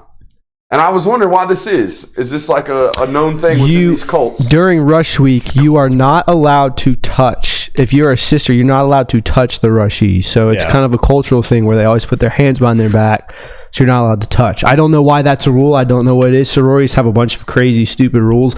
That is one of them. I have been told that by numerous sorority girls. Because I too had that question. It was like, why would I drive down Millage? Everyone's hands are behind their back. It's like, because you can't touch the rushies.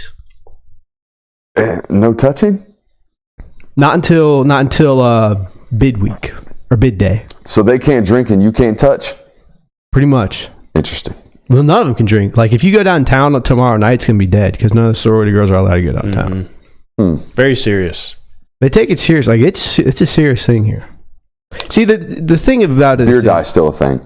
Beer die is a fun. Have you played beer die? No. I don't drink anymore, buddy. You can still play beer die and not drink. How will that go?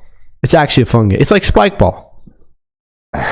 Yeah, me big spike ball guy. Why not just play spike ball? You know, whatever happened to just having a good old yoss in the front yard? Oh, they have those. You know, I saw a guy today hitting, had a pure swing on him, hitting wiffle ball golf balls in the front yard. I mean, he was crisp, dude. It looked flush. He's pure golf swing on cat. Lefty, too. Oh. Lefty, too.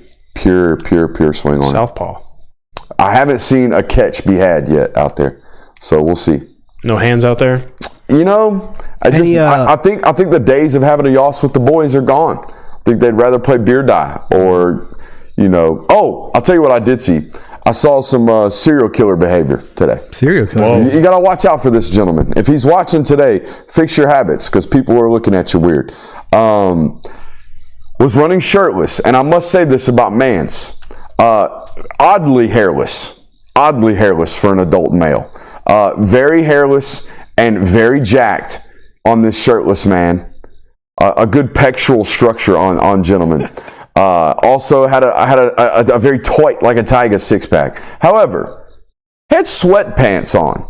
And I'm just curious, at what rate do we go, you know, the hotness to douchebaggery ratio? At what rate are we just like way down on the douchebaggery ratio? Because, of course, we have to have our shirt off on Millage when we're this jocked.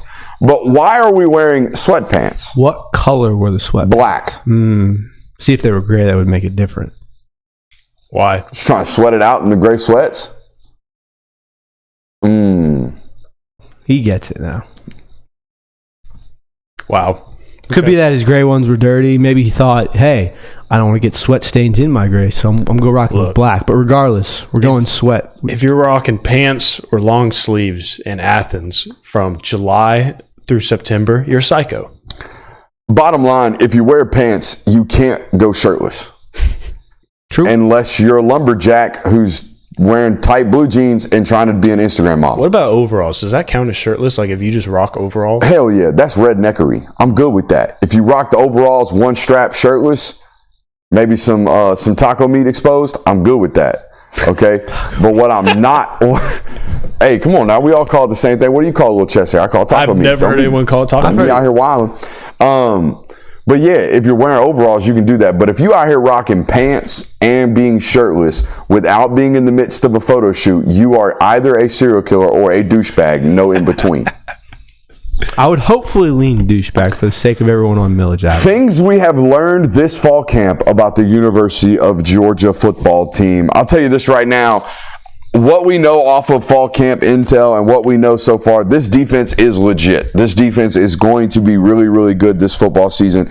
And it sounds like you can consistently create problems for this offensive line.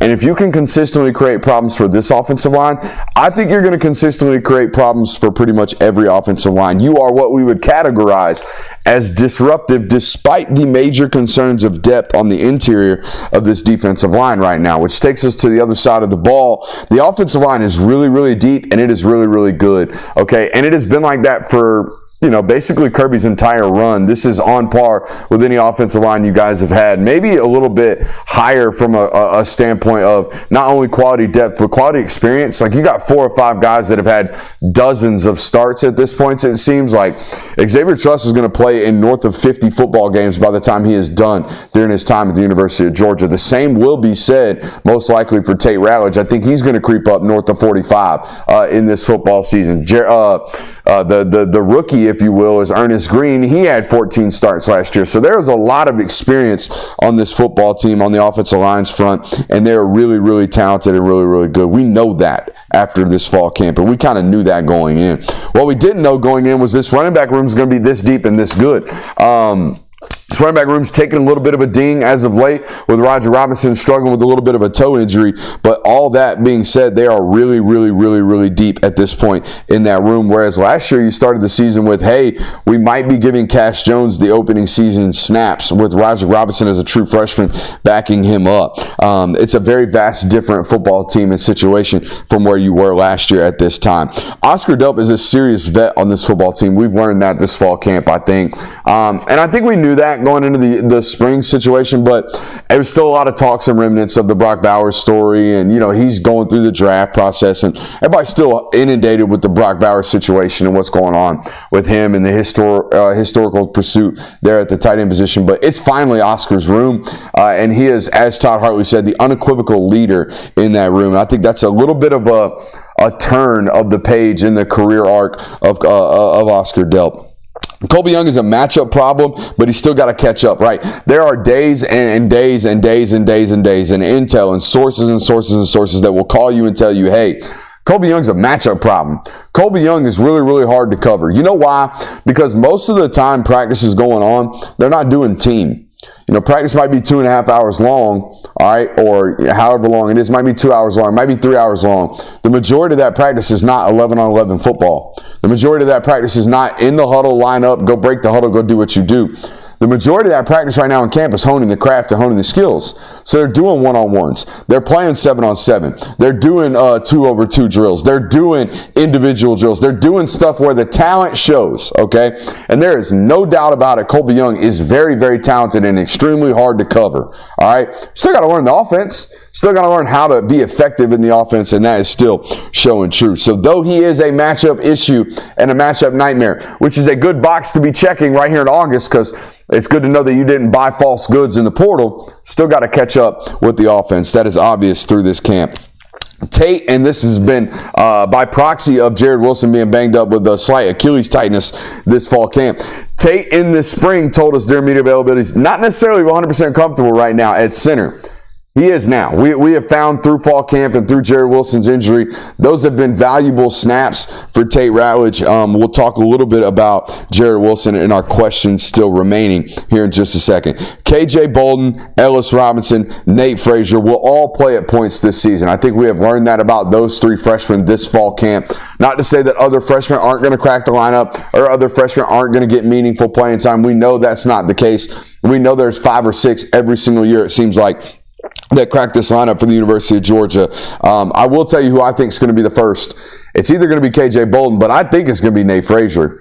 I think Nate Frazier is going to get playing time against Clemson and meaningful playing time against Clemson. The linebacker room is as advertised as it always is at the University of Georgia. Extremely quiet camp this year out of the linebacker room, which tells me they are exactly what they need to be. Speaking of quieting, Jonel Aguero seems to have quieted the room at Star. I felt like all spring, particularly early on during the spring process of spring practice, heard a lot about, hey man, we need Jonel to catch up. We need Jonel to speed up. We need Jonel. We need Jonel. We need Jonel. Haven't heard a word about him, which means if I'm not hearing about you, you must be doing well.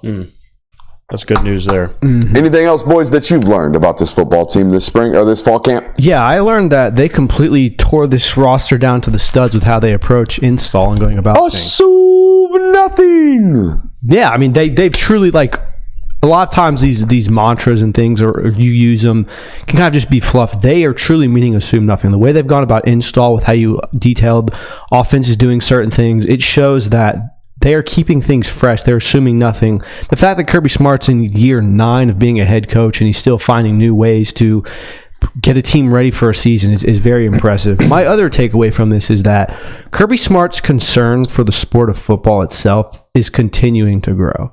We saw him talk about this after the 2021 National Championship, where he was on an interview with, I believe it was Reese Davis, and he talked about how he's worried about good coaches leaving the sport. He's constantly alluded to that. He came out in the presser and used the term deterioration of college football. Deterioration of football. Just football in general. Like, we down bad, he said. Yeah, I mean, it's a concerning thing for him to talk about, and he lays out good points as to why. The trickle-up effect of high school athletes, the depth seems to be thinner and thinner as you go on. So that was something I took away from this. It's not necessarily about the team, but Kirby Smart really hinted at that, and that was surprising to me.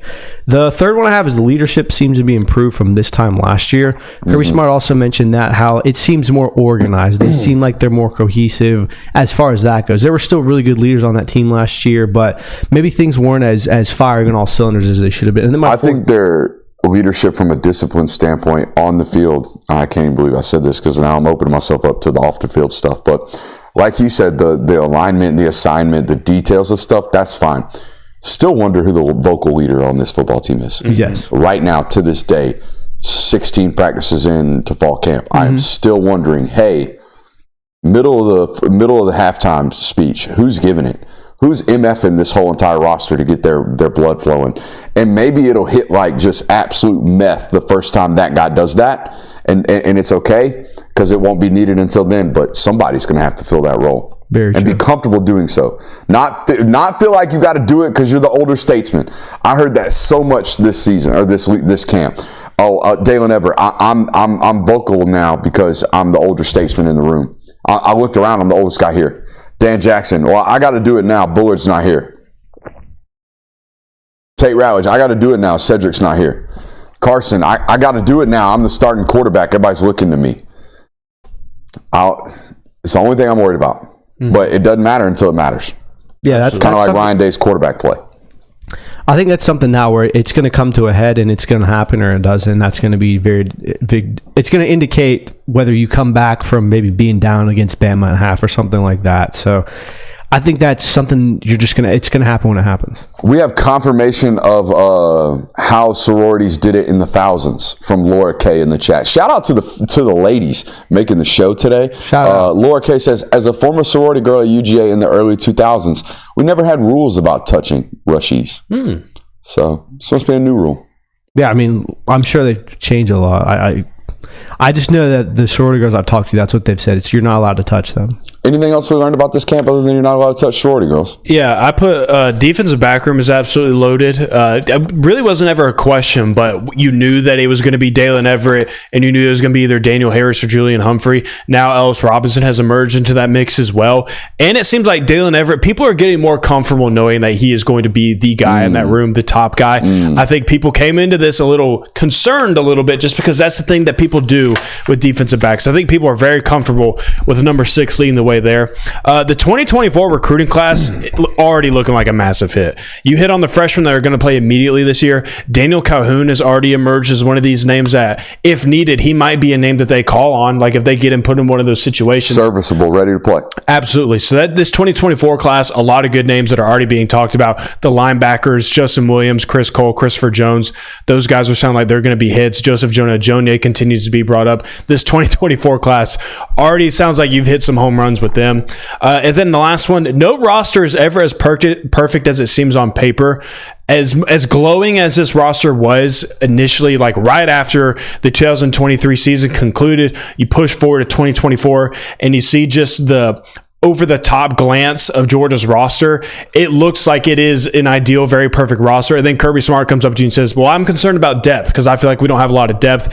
Then you kind of analyze it from the perspective that we did earlier this week. And you're like, maybe there is a little bit more, not questions, but they're just more. I don't know how to put this. Eyebrow raisers on this roster than what you thought. Let me ask you something. Kirby did his thing. Deterioration of football. Worst young roster we've had. No depth. Real concerned. Everybody in college football feels the same way. And then I look on our fellow site over there on si.com/Tennessee. And Josh Heupel out here saying this is the best roster we've ever had. We are way ahead of where we've ever been. This is the best unit we've ever had. I think that's partly Kirby Smart learning that you need to temper expectations, one, for the sake of your team and for the sake of your fan base, not coming out and declaring you national champions already. Like, Kirby Smart's been down this road before where it's like, hey, Georgia's really good this year, they should win it all. And you kind of have to draw back those expectations, not just because of that, but to also keep your team in check to say, hey, we are not as good as we think we are. He likes to say humility is a week away. If we can point out our flaws and consistently focus on them and say, hey, we're not deep here, we need to do this, you'll get better. That's his entire process. I just thought it was an interesting dichotomy of descriptions of two different football programs. Mm-hmm. Where one guy's like really, really happy where they are 10, 15 days before their first game, and the other one's like, we suck. We suck. No depth. Don't know what we're going to do. But I remember him doing this at times last year with the wide receiver room. We've never been this thin. We've never been this thin at defensive back. He does this every year. Yeah, he does. He's being consistent. I haven't heard Heupel do that. And maybe that's Heupel's style of coaching. Maybe I just need to be more akin to what Heupel's talking about. Maybe I need to listen to more press conferences. Because maybe he's a player's coach in the sense that he's going to talk them up. You know what I mean? Publicly. Yeah, right. Where Kirby's only going to talk them up behind closed doors. So. Interesting thought. Do we have any others that we want want? About questions we need answered now? Aha. We got a second scrimmage coming up this weekend, right? Yes, second and final scrimmage for the University of Georgia this fall. Question number one, and this isn't mine, this is for Kirby. Does the energy change? Are you pleased with the energy Saturday afternoon, Kirby, when we don't get to talk to you? Okay. So hopefully by the time we get you Monday, you're relatively pleased with the performances. But I guarantee I know how this is going to happen. Saturday, whatever his mood is, it's going to be pissed off by Monday because he's going to have watched the tape and he's going to, never is good, never is bad. We're going to hear that one on Monday when we actually get to talk to him. But yeah, the energy has to change. He's always pissed off with the energy in first scrimmage, second scrimmage, bring the heat. We'll go rat-a-tat-tat. Okay. My question is, who are your guys on offense? It's getting to a point now where you've tore it down, you know the studs. You're at the install of keeping it vanilla so you can figure out who the guys are. I think by the second scrimmage, you need to have a really good idea of, okay, we can do these things with this player. We can do these things for this player. We can draw up certain winners here and there for certain guys because we know that we can trust them. Now, I think that you're at a point where you need to start really establishing who those players are. I had a similar question, right? Are they less vanilla on the offensive side of the football? We explained it to you this way earlier in the week, right? We kind of want to know what our primary and our best tasting ingredients are before we create the menu. Are they starting to create the menu this weekend by being a little bit less vanilla on the offensive side of the football? If they are designing some shots, right? If they are designing actual, level week or weeks 2, 3, 4, 5 of the install, not basic week 1 stuff, it identifies to me, or at least I should say indicates to me, that offensively they feel like they've found their guys that they're going to ride out with this season. So that was certainly one of my questions I wanted answered this weekend. Keeping it with the offense, what is the timetable for Colby Young to emerge as this big name, as the guy at X? He didn't get to participate in the last scrimmage. Maybe he will this weekend. And if he does, maybe we get or the coaching staff at least gets a clearer vision of when is his arrival time? Like, when do we feel fully comfortable, cut the leash off of Colby Young and say, just go, dude. Just go out there and be a guy. I don't have any intel on what the actual injury was. I will say it was all preventatory. Preventative. It was all preventative with sitting him out in the scrimmage, as was with KJ. Jared Wilson set out of the scrimmage last weekend too. That was one of my questions. Can you get those 3 guys on the field? Because ironically and unfortunately for Georgia, those are 3 individuals that need these reps more than anybody. Dan Jackson doesn't need to see more snaps in a scrimmage against Georgia's offense, nor does Malachi Starks. KJ Bolden needs to be mainlining them things, okay? Jared Wilson, despite everyone assuming that he's going to be something and going to be a constant and going to be a for sure thing, and despite the fact that Kirby must think so well that he told the world he's excited to see him, Jared Wilson needs practice snaps. Jared Wilson needs to be playing next to Tate Ratledge. Jared Wilson needs to be taking snaps next to Dylan Fairchild. Jared Wilson needs to be taking snaps with Carson Beck behind him, identifying fronts. Particularly as game plans and preps start next week for Clemson's matchup, they need to get these guys onto the field. I would feel much more comfortable about those guys' chances to impact positively the matchup against Clemson if they are available in the second scrimmage. Agreed. And this kind of coincides with my next question is, how healthy is this team? And you're only going to figure it out after your second scrimmage when guys have gone full contact. They go to the grounds in those scrimmages, don't they? Like, it's full contact, right? To an extent. Okay. But I mean, so you're actually hitting each other. Like, it's not thud, it's not anything like that. How healthy is this team? It is thud. Here's what I think it is. I think they go like, it's a 30-period practice. That's 2.5 hours, 5-minute periods. It's a 30-minute practice. I would imagine first 5 periods are indies. We're all getting warmed up. The next 10 periods are a combination of one-on-ones, inside run, simulated scrimmage, and then there's probably an hour and a half of good on good. Mm-hmm. And I bet of that hour and a half, I would say an hour of it might be to the ground. But I bet a good portion of it's thud. Gotcha. So, I mean, yeah. We're practicing football, but we're not trying to get hurt. Yeah, there are points of that practice, though, where they are playing literal football that you would play on Saturday. Facts. So, I mean, the question is going to be, when Kirby comes to the podium on Monday, did you lose anyone? Did anyone get really banged up? That's always going to be a question, but it's going to be an important one as week 1 comes closer. Mm-hmm. I don't think this isn't like a necessary answer that you need right now, and I don't think you're going to get it until maybe a week or 2 or maybe even 3 weeks into the season. But I think it would be kind of nice to know who is leading the way in the DB competition between Daniel Harris and Julian Humphrey, just to kind of get an idea of the direction that position is going with, of who is going to be that guy. And I think it'll be kind of easy to tell like who is the leader when the first snap of Georgia on defense against Clemson is whoever the first guy out there.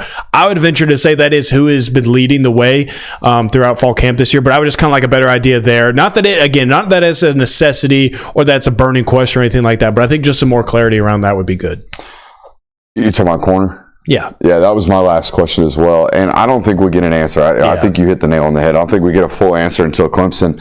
Sounds like to me they've been doing the day on, day off type of thing with these corners throughout fall camp, but that's certainly the last starting battle question remaining on this roster. The only other one is, hey, when can Dylan Bell remove himself from the X position and start to become an all-purpose wide receiver like we need him to be as an offense?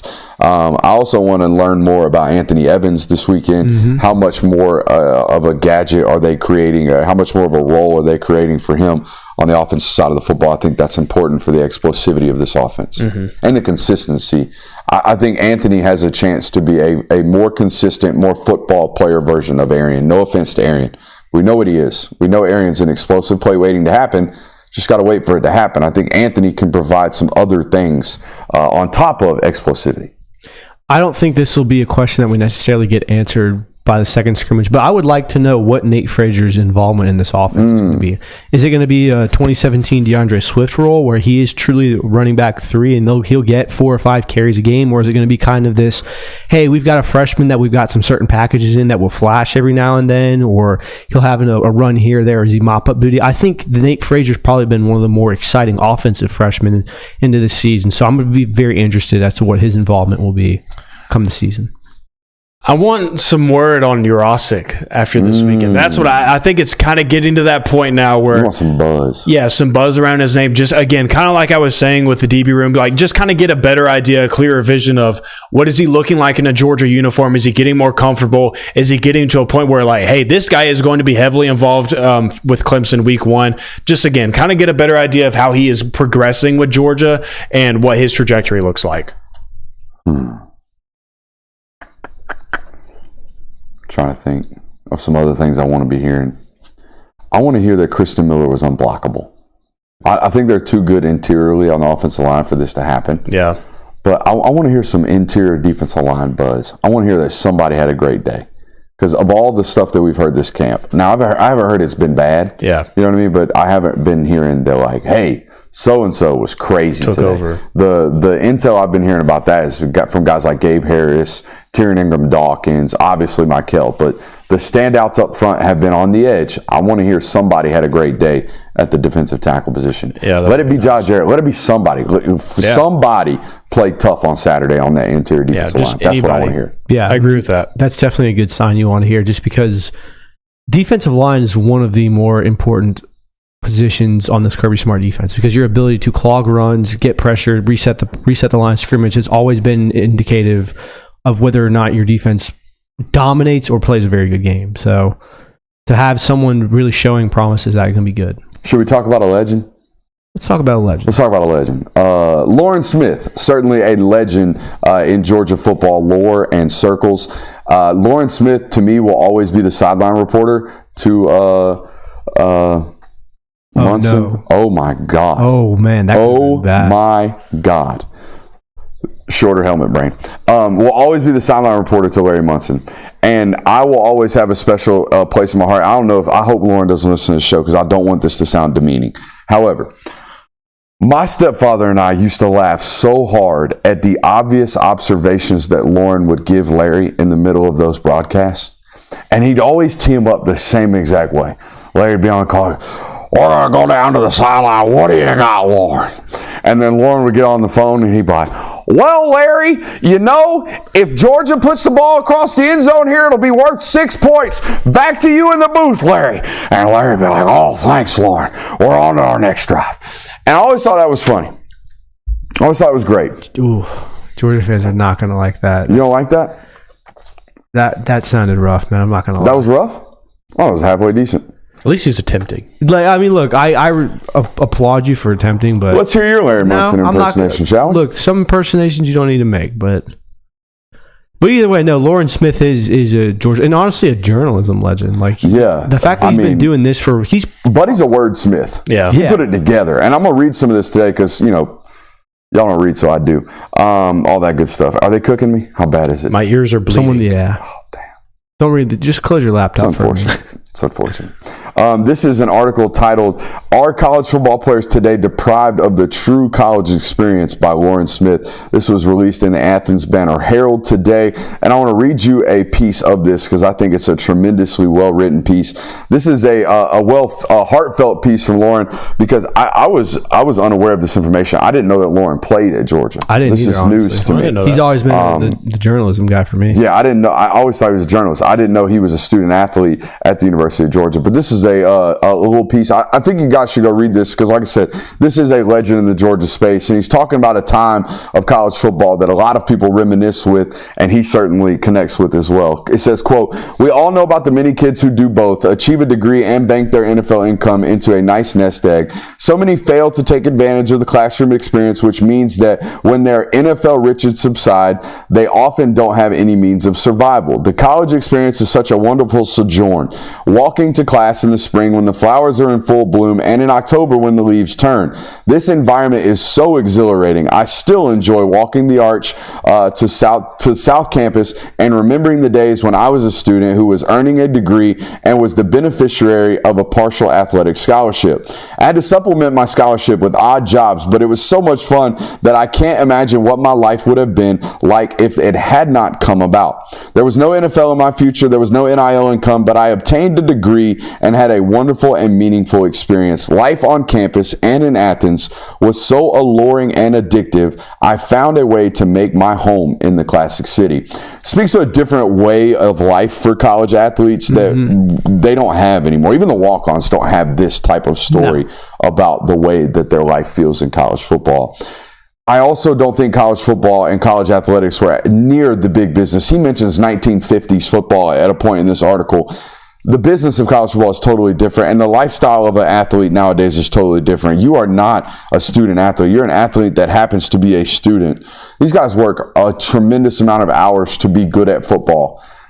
They don't have time to be consumed with walking from the arch to class. Or odd jobs. Yeah, or odd jobs. They don't have time for this anymore. They're working 45 hours a week to be great at football. And it is sad to see because there is such a romanticization of that, and it does sound absolutely a lot of fun to kind of just be a college student who also plays football and is somewhat of a local legend on the side. These guys are full-blown superstars now, so you don't get that small town feel to it. And honestly, I think that it's partially to do with the fact that everyone wants their fair share of revenue, and it seems like that. You do still have some examples of that. I think Tim Tebow is the most recent example. Tim Tebow has gone on record multiple times saying that he would go back to Florida. He would do it all over again for free. He did it for the love of the school. So it's nice to know that there are still some examples of it. I think Stetson Bennett, to a degree, is somewhat of an example where he could have gone elsewhere. He stayed at Georgia. He came back and pursued another year. obviously for the love of this program. So it's sad to know that it is kind of a dying breed where you have these young men that and young women that come to school for college, for education, and also use athletics to supplement that on the side. But that's just the modern era of the business, I think. Just like a slight detachment of you're at the university, and really it's just I'm here at the program. Like, I'm with my program. Like that's just kind of how they associate it. And that's fine. That's completely fine. I totally understand. Like, when you're consumed that much with one thing, it's hard to be attached to anything else in your life. So, I mean, I think it's just kind of how the slate or the state of college football has transformed these athletes into having to be. I think oftentimes it just gets blamed too much on money. Like, he said I had no NIL to fall back on or anything like that. I think even before the NIL stuff, football players and basketball players and certain athletes that are working the hours that they are and are put under the stresses that they are, I think there's been such a separation of them from just general student body and student life. Absolutely. Over the last 20 years. You think of just like, I know they're not allowed to have specific athlete dorms, but they have athletic dorms everywhere you go. Like, you are treated differently. You are separated from your student body the moment you get there. Whereas, like, Kirby Smart pledged in a fraternity while being while being a scholarship athlete. Now, I know Nakobe Dean pledged in Delta Psi or whatever. I know he's a Q dog. I know that there are examples like this, but it's not rampant. You know what I mean? Where in 25, 30 years ago in college football, you could go do stuff like that. Now, man, you got to be on top of your schedule to be out here having the energy to be doing extracurricular activities. Yeah, and it is also like, not a lot of All-Americans being the head of their student body is what I'm trying to say. Not at all. And being on campus with this, there is sort of an aura around just any player where it's almost like they're unapproachable, which I don't know if they want it to be that way, but that's kind of the way it is now, because it's like they are such a higher, it's almost like a caste system to where they are on a different level than most everyone. So it's interesting to see firsthand. You don't remember his celebration? You looked at me funny. I wasn't looking at you. I did the. Oh, that's the Q dog. I didn't know symbol. if you were correlating that with what he was saying, or no. I get where you're going now. I understand. Is that our second week of 4 shows? Yeah, it is. Went by smooth, didn't it, boys?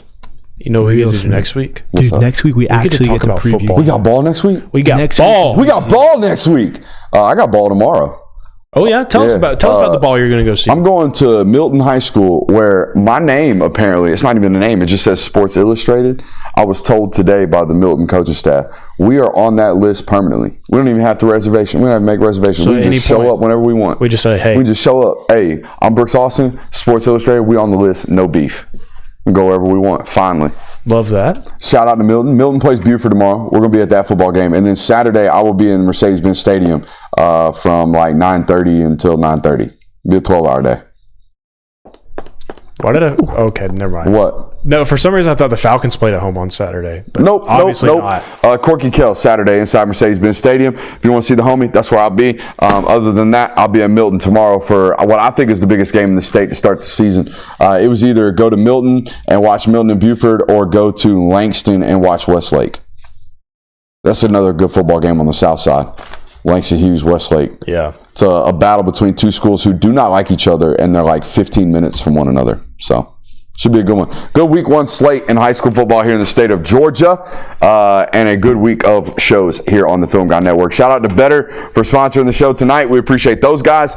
We appreciate you guys for listening. Make sure you hit that thumbs up button on your way out. We'll see you.